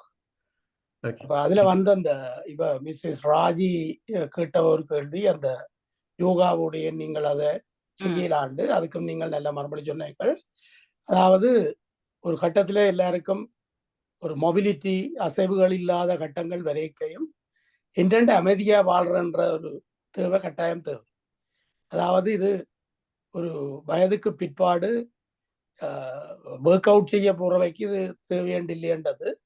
ஆனால் ஒரு ஆள் கட்டாயமாக தனக்கு நீ எத்தனையோ பேர் எனக்கு தெரிய 10 வருடமாக அசைய முடியாமல் வாழ்க்கையை கொண்டு போனவர்கள் இருக்கிறார்கள், இப்போ கொண்டு கொண்டிருக்கிறார்கள். ஆனால் அவர்கள் மிகவும் ஒர்க் அவுட் எல்லாம் செய்து துடிப்பாக இருந்தவர். அப்போ எந்த நேரத்திலும் எந்த சூழ்நிலையிலும் எப்படி அமைதியை பேணணும் என்றதுக்கு இப்படியான பயிற்சிகள் அது சுவாமி விவேகானந்தர்ல இருந்து ஆரம்பித்து பிரேம் ராவட்ல இருந்து இந்த பயிற்சி திட்டங்கள் மிகவும் பயனுள்ளதாக இருக்கும். அவ்வளவுதான் என்னுடைய கருத்து. மற்றும்படி ஒர்க் அவுட் செய்யக்கூடியவ ஒர்க் அவுட்டையும் செய்து யோகாவையும் செய்கிறது எல்லாம் நல்லது. ஆனால் எல்லா சூழ்நிலையிலும் அமைதியாக இருக்கக்கூடிய ஒரு தன்மையை ஏற்படுத்துகிற ஒரு கல்வி திட்டமாக இல்லை ஒரு பயிற்சி இதாக இருக்க அது நல்லது. அந்த வகையில் இது நல்ல ஒரு விடயம் என்றது எனக்கு பட்டது. உங்களுடைய வேலைக்கு மிகவும் பாராட்டு. நன்றி. நன்றி நன்றி. மிகவும் சந்தோஷமான பாயிண்ட் நீங்க சொல்லியிருக்கீங்க. என்றால் கிட்டடியில யாரோ ஒரு பேர் கேட்டவே அந்த ஹாஸ்பீஸ் இருக்கணும், அதாவது கடைசி கட்டத்துல கூடி வாழ்க்கையில இருக்கிற நிலையில இருக்கிறவர்களுக்கு கூடி இது உதவி செய்யுமாண்டு கட்டாயம் அவைகளுக்கு கேட்கக்கூடிய ரீதியில இருந்தா அவைகளுக்கு இந்த விஷயம் படுத்து கொண்டும் கேட்டு அவையோட வாழ்க்கையில கடைசி கட்டத்துல கூடி ஆறுதலா அமைதியா இருக்கக்கூடிய சந்தர்ப்பத்தை கொடுக்கறத நான் கண்டிருக்கிறேன். ஏன்னால் நாங்கள் காசு பொருளா அந்த நேரத்துல ஆக்களை கொடுக்கல. அவையில் சில பேர் சில பேர் என்ன ஹாஸ்பிஸ் சொன்ன ஒரு பேர் சொன்னா மில்லியனியர்ஸ். ஆனால் கடைசி கட்டத்துல அமைதியற்ற நிலையில இருக்க என்னத்தை நான் கொடுப்போம். நாங்க ஒரு மனிதரா இருக்கிறாங்க, நாங்கள் சந்தோஷமா இருந்தா அந்த அந்த அந்த அன்பு அந்த அமைதியை அவர்களுக்கும் கொடுக்கக்கூடிய சாத்தியத்தை நாங்கள் கொடுத்தோம். அது ஒரு பெரிய செல்வம். அதைத்தான் நான் டாக்டர் பார்வதிக்குன்னு சொன்னேன். இன்றைக்கு காலையில கதைச்சு கொண்டிருக்க நான் சொன்னேன், இந்த எல்லா தானத்திலையும் 18 வித தானங்கள் இருக்குன்னு சொல்லினோம். அதாவது கன்னியாதானம், அன்னதானம் அப்படி என்று. ஆனால் ஆகலும் உயர்ந்த தானம் இந்த தர்மதானம்னு சொல்றோம். இந்த விஷயத்தை நாங்கள் மற்றவரும் பகிரக்கூடிய நிலையில மேலும் இந்த அமைதி பாடத்திட்டம் மிகவும் உதவி செய்யறது. இந்த பிரேம் ராவட் ஃபவுண்டேஷன் தான் இதை சொல்லுது. அதே நேரத்தில் அதை ஃப்ரீயா தான் செய்து கொடுக்குறோம். எங்களுக்கு எத்தனையோ பேர் கேட்டிருக்கணும், நாங்கள் பே பண்ண ரெடியா இருக்கு. அரசாங்கம் கூடி இலங்கை அரசாங்கம் நாங்கள் we are ready to pay for it, எவ்வளவு வருமண்டு. நான் சொன்னேன் இல்ல, பிரேம் ராவட் ஃபவுண்டேஷன் இல்ல, இது ஃப்ரீயா தான் நாங்கள் செய்வோம். காத்து என்ன மாதிரி ஃப்ரீயோ, தண்ணி ஃப்ரீயோ, அதே மாதிரி இந்த அமைதி என்றதும் ஃப்ரீயா தான் கொடுக்கப்படுது. ஸோ அது மீனாவுடைய அவர் அனுபவ ரீதியில நான் கண்டிருக்கிறேன். ஸோ வேற யாராவது ஏதாவது இன்ஃபர்மேஷன் இருந்தா சொல்லுங்க. அதாட்ட இந்த 6 நிமிஷத்து வீடியோ போடலாம். என்ன அமெரிக்கான பாடத்திட்டம் என்னன்றது. ஓகே டாக்டர் பார்வதி அதை போடட்டா? வசந்தோட இலக்கம் போட்டிருக்கு. இதுல நாங்கள் போட்டிருக்கிறோம், சாட்லயும் போட்டிருக்கிறோம். உங்களுக்கு தேவைன்னா அங்க நீங்க எங்களை அழைத்தீர்கள் என்றால் அதுல உங்களுக்கு இவரதோட தொடர்பு ஏற்படுத்தி விடுவோம். அதாவது இந்த அமெரிக்கான பாடத்திட்டம் உங்களோட குரூப்ஸ்கள்ல எங்கேயாவது வைக்க விருப்பம் இருந்தா கனடாவில் இங்கேயும் கனடாவிலையும் எத்தனையோ பேர் அதில் இன்வால்வ் ஆயிருக்கணும். அந்த அமெரிக்கான பாடத்திட்டத்தை வாழவாளர்களாக ஃபெசிலிட்டேட்டர்ஸாக அதை நடத்தக்கூடிய கட்டித்தனம் உள்ளவர் இங்கே இருக்கணும் கனடாவில். அப்படியா நாட்களை நாங்கள் கனெக்ட் பண்ணினா அந்த 10 பாடத்திட்டத்தையும் உங்களோட குரூப்ஸ்களுக்கு அதில் வைக்கிறதுக்கு தயாராகிருப்பினோம். அடுத்தது வேறு ஏதாவது இருந்தாலும் ரவி கனகசபை ஒரு கை உயர்த்திருக்கீங்க, சொல்லுங்க ஐயா. அன்மியூட் பண்ணுங்க. ரவி அன்மியூட் பண்ணுங்க. நீங்க மியூட் பண்ணிருக்கீங்க ரவி. ஐயா ஓகே. என்னுடைய கேள்வி என்றால், இந்த அமைதி என்பது தனி மனித அமைதியை பற்றி சொல்லுகிறதா, அல்லது சமூகத்து அமைதி, அல்லது நாடுகளுக்கு இடையிலே அமைதி, அல்லது அந்த நான் தனி மனித என்று கேட்கல, நாங்கள் குடும்பம், ஓகே, குடும்பத்துக்குள்ள வரக்கூடிய அமைதி, இது எதை சொல்கிறது நீங்கள் குறிப்பிடுற அந்த அமைதி என்றது? நீங்க அந்த புத்தகத்திலையும் நீங்கள் பார்க்கலாம். இது தனி மனித அமைதி. நான் அமைதியா இருந்தால்தான் என் குடும்பத்தையும் நான் அமைதியா வச்சிருக்கலாம். என்ற நான் அமைதி இல்லாமல் இருந்தேன்டா இந்த குடும்பத்தை நான் அமைதியற்ற நிலையை கொண்டு போகலாம். அதே நேரத்துல இந்த என்னுடைய குடும்பமும் நானும் அமைதியற்ற நிலையில இருந்தால் சமுதாயத்தை நான் குலைக்கக்கூடிய அமைதியை குலைக்கக்கூடிய ரீதியில இருக்கலாம்.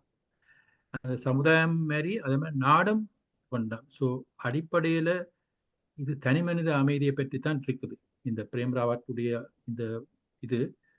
அதுல இருந்து தொடங்கி உங்களால இயலும், ஏன்னா உங்களுக்குள்ள ஏற்கனவே அந்த அமைதி இருக்கு, உங்களால இயலும்.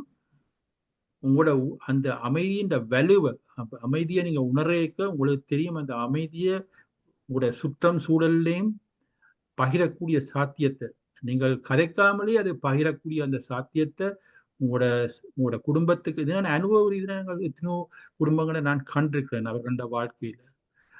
ஸோ இது தனி மனித அமைதி. ரவி, அதுதான் நான் சொல்லக்கூடிய. நாங்கள் சமூகத்தோட வாழ்கிறவர்கள், எங்களுக்கு நாலா பக்கத்திலேருந்து அமைதியை குலைக்கிற சில சந்தர்ப்பங்கள் இருக்கு. அதைத்தான் நான் கேட்டேன். ஒரு தனி மனிதனுக்கு கைப்படுற அமைதி சமூகத்துக்கு கொடுக்குமான்ற மாதிரி தான் என்னுடைய கேள்வி. எனக்கு விளங்குது நீங்கள் சொல்ற பதிலின் அர்த்தம். நன்றி, வணக்கம். நன்றி. வேற யாராவது கையை வெற்றி கதைக்கலாம் இல்லாட்டல்? ஏன்னா எங்கள்கிட்ட வேற வீடியோக்களும் இருக்குது, வேற ஆக்கள் இந்த இதுகளும் இருக்கு. நாங்கள் போடுறதுக்கு நான் தயாராக இல்லை. இந்த தொகையான லாங் டைம் பீஸ் எஜுகேஷனுக்குள்ள போனீங்கன்னா நல்லா இருக்கும். டாக்டர் பார்வதி ஏதாவது நின்றா சொல்லிட்டு அந்த 6 minutes வீடியோ போடலாம். இவையோட இப்ப நேரம் எங்களுக்கு நாங்கள் 9 மணிக்கு முடிக்கிறோம் நாங்கள். ஓகே, அப்படியே இனி நாங்கள் இவையோட கலந்துரையாடுறத வச்சு அப்புறம் அடுத்த வீடியோவோட நாங்க வேற ஒரு நிகழ்ச்சியில சேர்த்து செய்யலாம்னு நினைக்கிறேன். Okay okay. மற்றது யசோ ஏதாவது இருந்தா கதைக்கலாம். யசோ வேற என்ன சொல்லலாம்? நன்றி என்று சொல்லலாம். நீங்க இதுல இருந்து ஏதாவது மனசுக்கு நிம்மதியா பெற்றுக்கொண்டீங்கள் என்றால் அதுதான் இந்த நிகழ்ச்சியின், உங்களது மனதை நாங்கள் தொட்டிருந்தால் அதுதான் இந்த நிகழ்ச்சியின் வெற்றி என்று கூறுவேன். மிகவும் மிகவும் நன்றி பொறுமையாக இருந்து இதில் பங்கு பற்றியதுக்கு. நன்றி, வணக்கம். நன்றி. மறுபடி நான் என்னை பொறுத்தவரையிலும் நான் டாக்டர் பார்வதி அதோட யசோவைக்கும் நான் நன்றியைத்தான் கூற வேண்டியிருக்கேன். இப்படியான அந்த புரோகிரத்தால மக்களுக்கு இந்த விஷயத்தை சொல்லக்கூடிய சாத்தியத்தை நாங்கள் கொண்டு வந்திருக்கிறீர்கள். இந்த அமெரிக்கான பாடத்திட்டம் ஒரு மிக முக்கியமான விஷயம். அதை கொண்டு போறதுக்கு நீங்கள் வழிவகை வச்சு தந்திருக்கிறீர்கள். நன்றி. அது வந்தவர்களுக்கும் எமது நன்றி. என்றால் இதை பங்கு பெற்றதற்கு சந்தோஷம். டாக்டர் பார்வதிக்கு எனது உளங்கலந்த நன்றி. நீங்கள் சரியா சப்போர்ட் பண்ணி இதை நடக்க வச்சிருக்கிறீங்க. உங்களோட பொறுமையைத்தான் பாராட்டுறேன். என்னன்னு சொன்னா நீங்க எங்க என்னெல்லாம் செய்யறீங்க, என்னென்று செய்யறீங்கன்னு எனக்கு கண்டா விளங்க இல்லை. ஆனால் நீங்க கனகாலம் இருக்கணும், தொடர்ந்து இந்த சமூக பணியை செய்ய வேணும். அந்த மனோகரனுக்கு நன்றி என்ற அழைப்பை ஏற்று இதை வந்து சிறப்பாக செய்ததுக்கு மனோகரனுக்கு எனது நன்றி. நன்றி. மனோகரன் இலங்கையிலே வாழ்ந்து கொண்டிருக்கிறார். இங்கும் வந்து வந்து போவர். இப்ப மார்ச் மாதம் வரையும் இங்கே இருக்கிறார். ஆகவே இங்கே வேற இப்ப மூர்த்தி இருக்கிறார், வேற சீனியர்ஸ் ஆர்கனைசேஷன் புரிந்தவர் எல்லாம் தங்களுடைய சமூகத்துக்கும் அதை எடுத்துக்கொண்டு போகலாம். அவரை அணுகி அவர்களுக்கும் அந்த விஷயங்களை அவருக்கு ஒன்று வாகன வசதி இல்லை, நேரடியாக அவரை நீங்க அழைப்பீங்கள் என்றால் கூட்டிக் கொண்டு போக வேணும். ஆனால் ஸ்காபரோல் என்றால் நாங்கள் கூட்டி அவரை செய்யலாம். அப்படி சில இடங்கள்ல நாங்கள் ஒழுங்குபடுத்துகிறோம். அப்படி அவரை பயன்படுத்துவதற்கு உங்களுக்கு இது ஒரு நல்ல ஒரு சந்தர்ப்பம். அவர் மார்ச் மாதம் முடியும் வரையும் இங்கே இருப்பதாக கூறியிருக்கிறார். ஆகவே அதை பயன்படுத்தினா நல்லது. என்னன்னா இது இப்ப நாங்கள் உளநோய், மனநோய் அந்த துறையிலே வேலை செய்து கொண்டிருக்கிறோம் இப்பொழுது. அப்போ அந்த துறையிலே பார்க்கக்குள்ள இந்த ஆள் மனத்தை அந்த அவர்கள் தேடி தங்களுடைய பிரச்சனைகளை அவர்கள் அந்த ஆழ்மன அமைதியை தேடிக்கொண்டு போகும் பொழுது இந்த டிப்ரெஷன் அந்த அவர்களுக்கு சில கேட்குற சில ஒலிகள், அதாவது சில சில பிரச்சனைகள் அவர்களுக்கு இருக்குது அந்த உளநோய் உள்ளவர்களுக்கு. அப்போ அதில் இருந்து அவர்கள் விடுதலை பெறுகிறார்கள் என்பதை அவர்கள் உணர்ந்திருக்கிறார்கள். அதை சிலரிடம் அதை கண்டிருக்கிறார்கள். அதே போல இந்த அடிக்ஷன், மது போதைக்கு அடிமையாதல், இந்த போதைக்கு அடிமை, அது வந்து எங்களோட சமூகத்துல மிக மோசமாக நிகழ்ந்து கொண்டிருக்கின்ற ஒன்று. அதுவும் குறிப்பாக புலம்பெயர்ந்த சமூகத்துல இது என்ன அவைகளுக்கு வெகு ஈஸியாக அது கிடைக்கிற சாமான். அப்ப அதை அவைகள் வந்து அமைதியை தேடாமல் இதுக்கு வழி வந்து எங்கேயாலும் வீட்டுல சத்தம் என்றால் வீட்டில் ஒன்றும் செய்ய முடியாது என்ற நிலை வந்த உடனே இதை நாடுகிறார்கள். அப்ப அதே நாடாமல் இருக்கிறதுக்கு இந்த அமைதி என்ன மாதிரி வழிவகுக்கும் என்பது ஒரு முக்கியமான ஒரு அம்சம். ஏன்னா மருந்தா குடிச்சு கொண்டு இருக்கிறது வந்து இந்த தீர்வுகளுக்கு வழியாக இருக்காது, இந்த மனநோய் அல்லது மதுவுக்கு அடிமை போன்றவற்றுக்கு. அவர்களுக்கு இந்த அமைதியை அவர்கள் தேடிக்கொண்டு போகும் பொழுது அதனாலே அவர்களுக்கு ஏராளமான நன்மை ஏற்படும் என்பது வந்து இது கண்டுபிடிக்கப்பட்ட உண்மை. மற்றது இவர் பிரேம் ராவத் வந்து மிக உலக ரீதியிலே அவர் மிகவும் மிகவும் போற்றி மதிக்கக்கூடிய ஒருவர். அங்கு சமயம் அந்த அவருடைய பேச்சிலே இடம்பெறுவதில்லை. சில பத்த சமய கோட்பாடுகள் அவரிடம் இருக்குது, நான் பார்த்தேன். ஆனால் அது வந்து கருணிய கோட்பாடு. அதை நாங்கள் ஒரு சமயத்துக்குரிய கோட்பாடு இல்லாமல் எல்லா சமயத்திலேயும் ஆன்மீக கோட்பாடுகள் இருக்குது.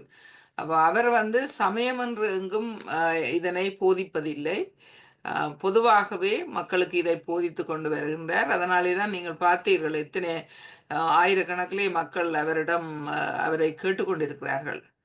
ஆகவே இந்த இந்த புத்தகம், இந்த உள்ளத்தின் குரல் என்ற அவருடைய அந்த புத்தகம் வந்து மிக ஏராளமான ஒப்பி வந்து ஆங்கிலத்திலே விலப்பட்டிருக்கு, மற்ற பல மொழிகளிலேயும் மொழிபெயர்த்து விலப்பட்டிருக்கு. இங்க தமிழ்லேயும் இதை எங்களுடைய யசோவும் ஒரு ஆள் இதுல மொழிபெயர்த்ததில்ல, அதுல பலர் மொழிபெயர்த்துக்கிறார்கள். இங்கு இருக்கிற ஒரு உளவியலாளர் புஷ்பா கனரட்னம், அப்படி பலரும் சேர்ந்துதான் அதை மொழிபெயர்த்தவர்கள். ஆகவே அவர்கள் எல்லோருக்கும் நாங்கள் நன்றியும் கூறி இன்று இந்த சந்தர்ப்பத்தை எங்களுக்கு வழங்கி இவ்வளவு பேர் வந்து உங்களை கேட்டு விஷயங்களை கிரகித்து கொண்டு போவது மிகவும் போற்றுதற்குரிய ஒரு விடயம். நீங்கள் இவ்வளவு தூரம் அங்கு வந்து அங்கிருந்து வந்து இன்று எங்களுடைய மக்களுக்கு உங்களுடைய துறை ஏதோ நீங்கள் வந்து ஒரு கட்டிடக் கலைஞர், உலகத்திலே பல நாடுகளில் சென்று கட்டிடக்கலைகளை நீங்க செய்து அதன் மூலம் பல விடயங்களை செய்திருக்கின்றீர்கள். ஆனால் இந்த துறையிலே நீங்கள் உங்களுடைய புலனை செலுத்தி இப்பொழுது இது வந்து மக்களுக்கு முக்கியம், இதை நாங்கள் செய்ய வேண்டும், நாங்கள் வாழ்ந்ததாலே என்ன பிரயோசனம், என்ன மக்களுக்கு ஏதோ ஒரு நன்மையை செய்வதாலே எங்களுக்கும் ஒரு மனச்சாந்தி, அவர்களுக்கும் ஒரு உலகத்து அமைதியையும் சமாதானத்தையும் கொண்டு வரக்கூடிய ஒரு வழியாகவும் இது இருக்கும். தனி மனித அமைதிதான் உலக அமைதிக்கு வழிவகுக்கும். ஆகவே தனி மனித அமைதியை நாங்கள் காணும் பொழுதுதான் அது நாங்கள் அங்கால போய் உலக குற்றங்களை செய்யாமல் எங்களை தடுக்கிறக்குரிய வழியாக இருக்கும். ஆகவே இதற்கு வழிவகுக்கும் அனைவருக்கும் நாங்கள் நன்றி கூற வேண்டும். குறிப்பாக உங்களுக்கு எல்லாருக்கும் நன்றி கூறணும். ஏனென்றா நீங்கள் இன்றைக்கு வந்து இவ்வளவு தூரம் செவிமடுத்து நீங்கள் செல்கிறீர்கள். உங்களுடைய மனத்திலேயும் அமைதியை ஏற்படுத்துக்கான வழியை நீங்கள் நாடுகிறீர்கள் என்பது மிகவும் நல்ல ஒரு விடயம். இத்துடன் நாங்கள் இதனை முடிவு கொண்டு வரோம். இங்க வந்து இன்றைக்கு யாழ்ப்பாணத்துல இருந்து இந்த வீடியோக்களை போட்டு எங்களுக்கு உதவி செய்த அந்த ஜனார்த்தனன் சர்மா, அவர் இப்ப அவைகளுக்கு விடியப்புறம் என்ன அந்த நேரம் அவர் எழும்பி இதையெல்லாம் செய்து கொண்டிருக்கிறார். நாளைக்கு வேலைக்கு போகணும். ஆனால் அவருக்கு நாங்கள் நன்றியை கூறுகின்றோம். எல்லாத்துக்கும் மேலாக இன்றைக்கு இங்க நேரடியாக வந்து எங்களுக்கு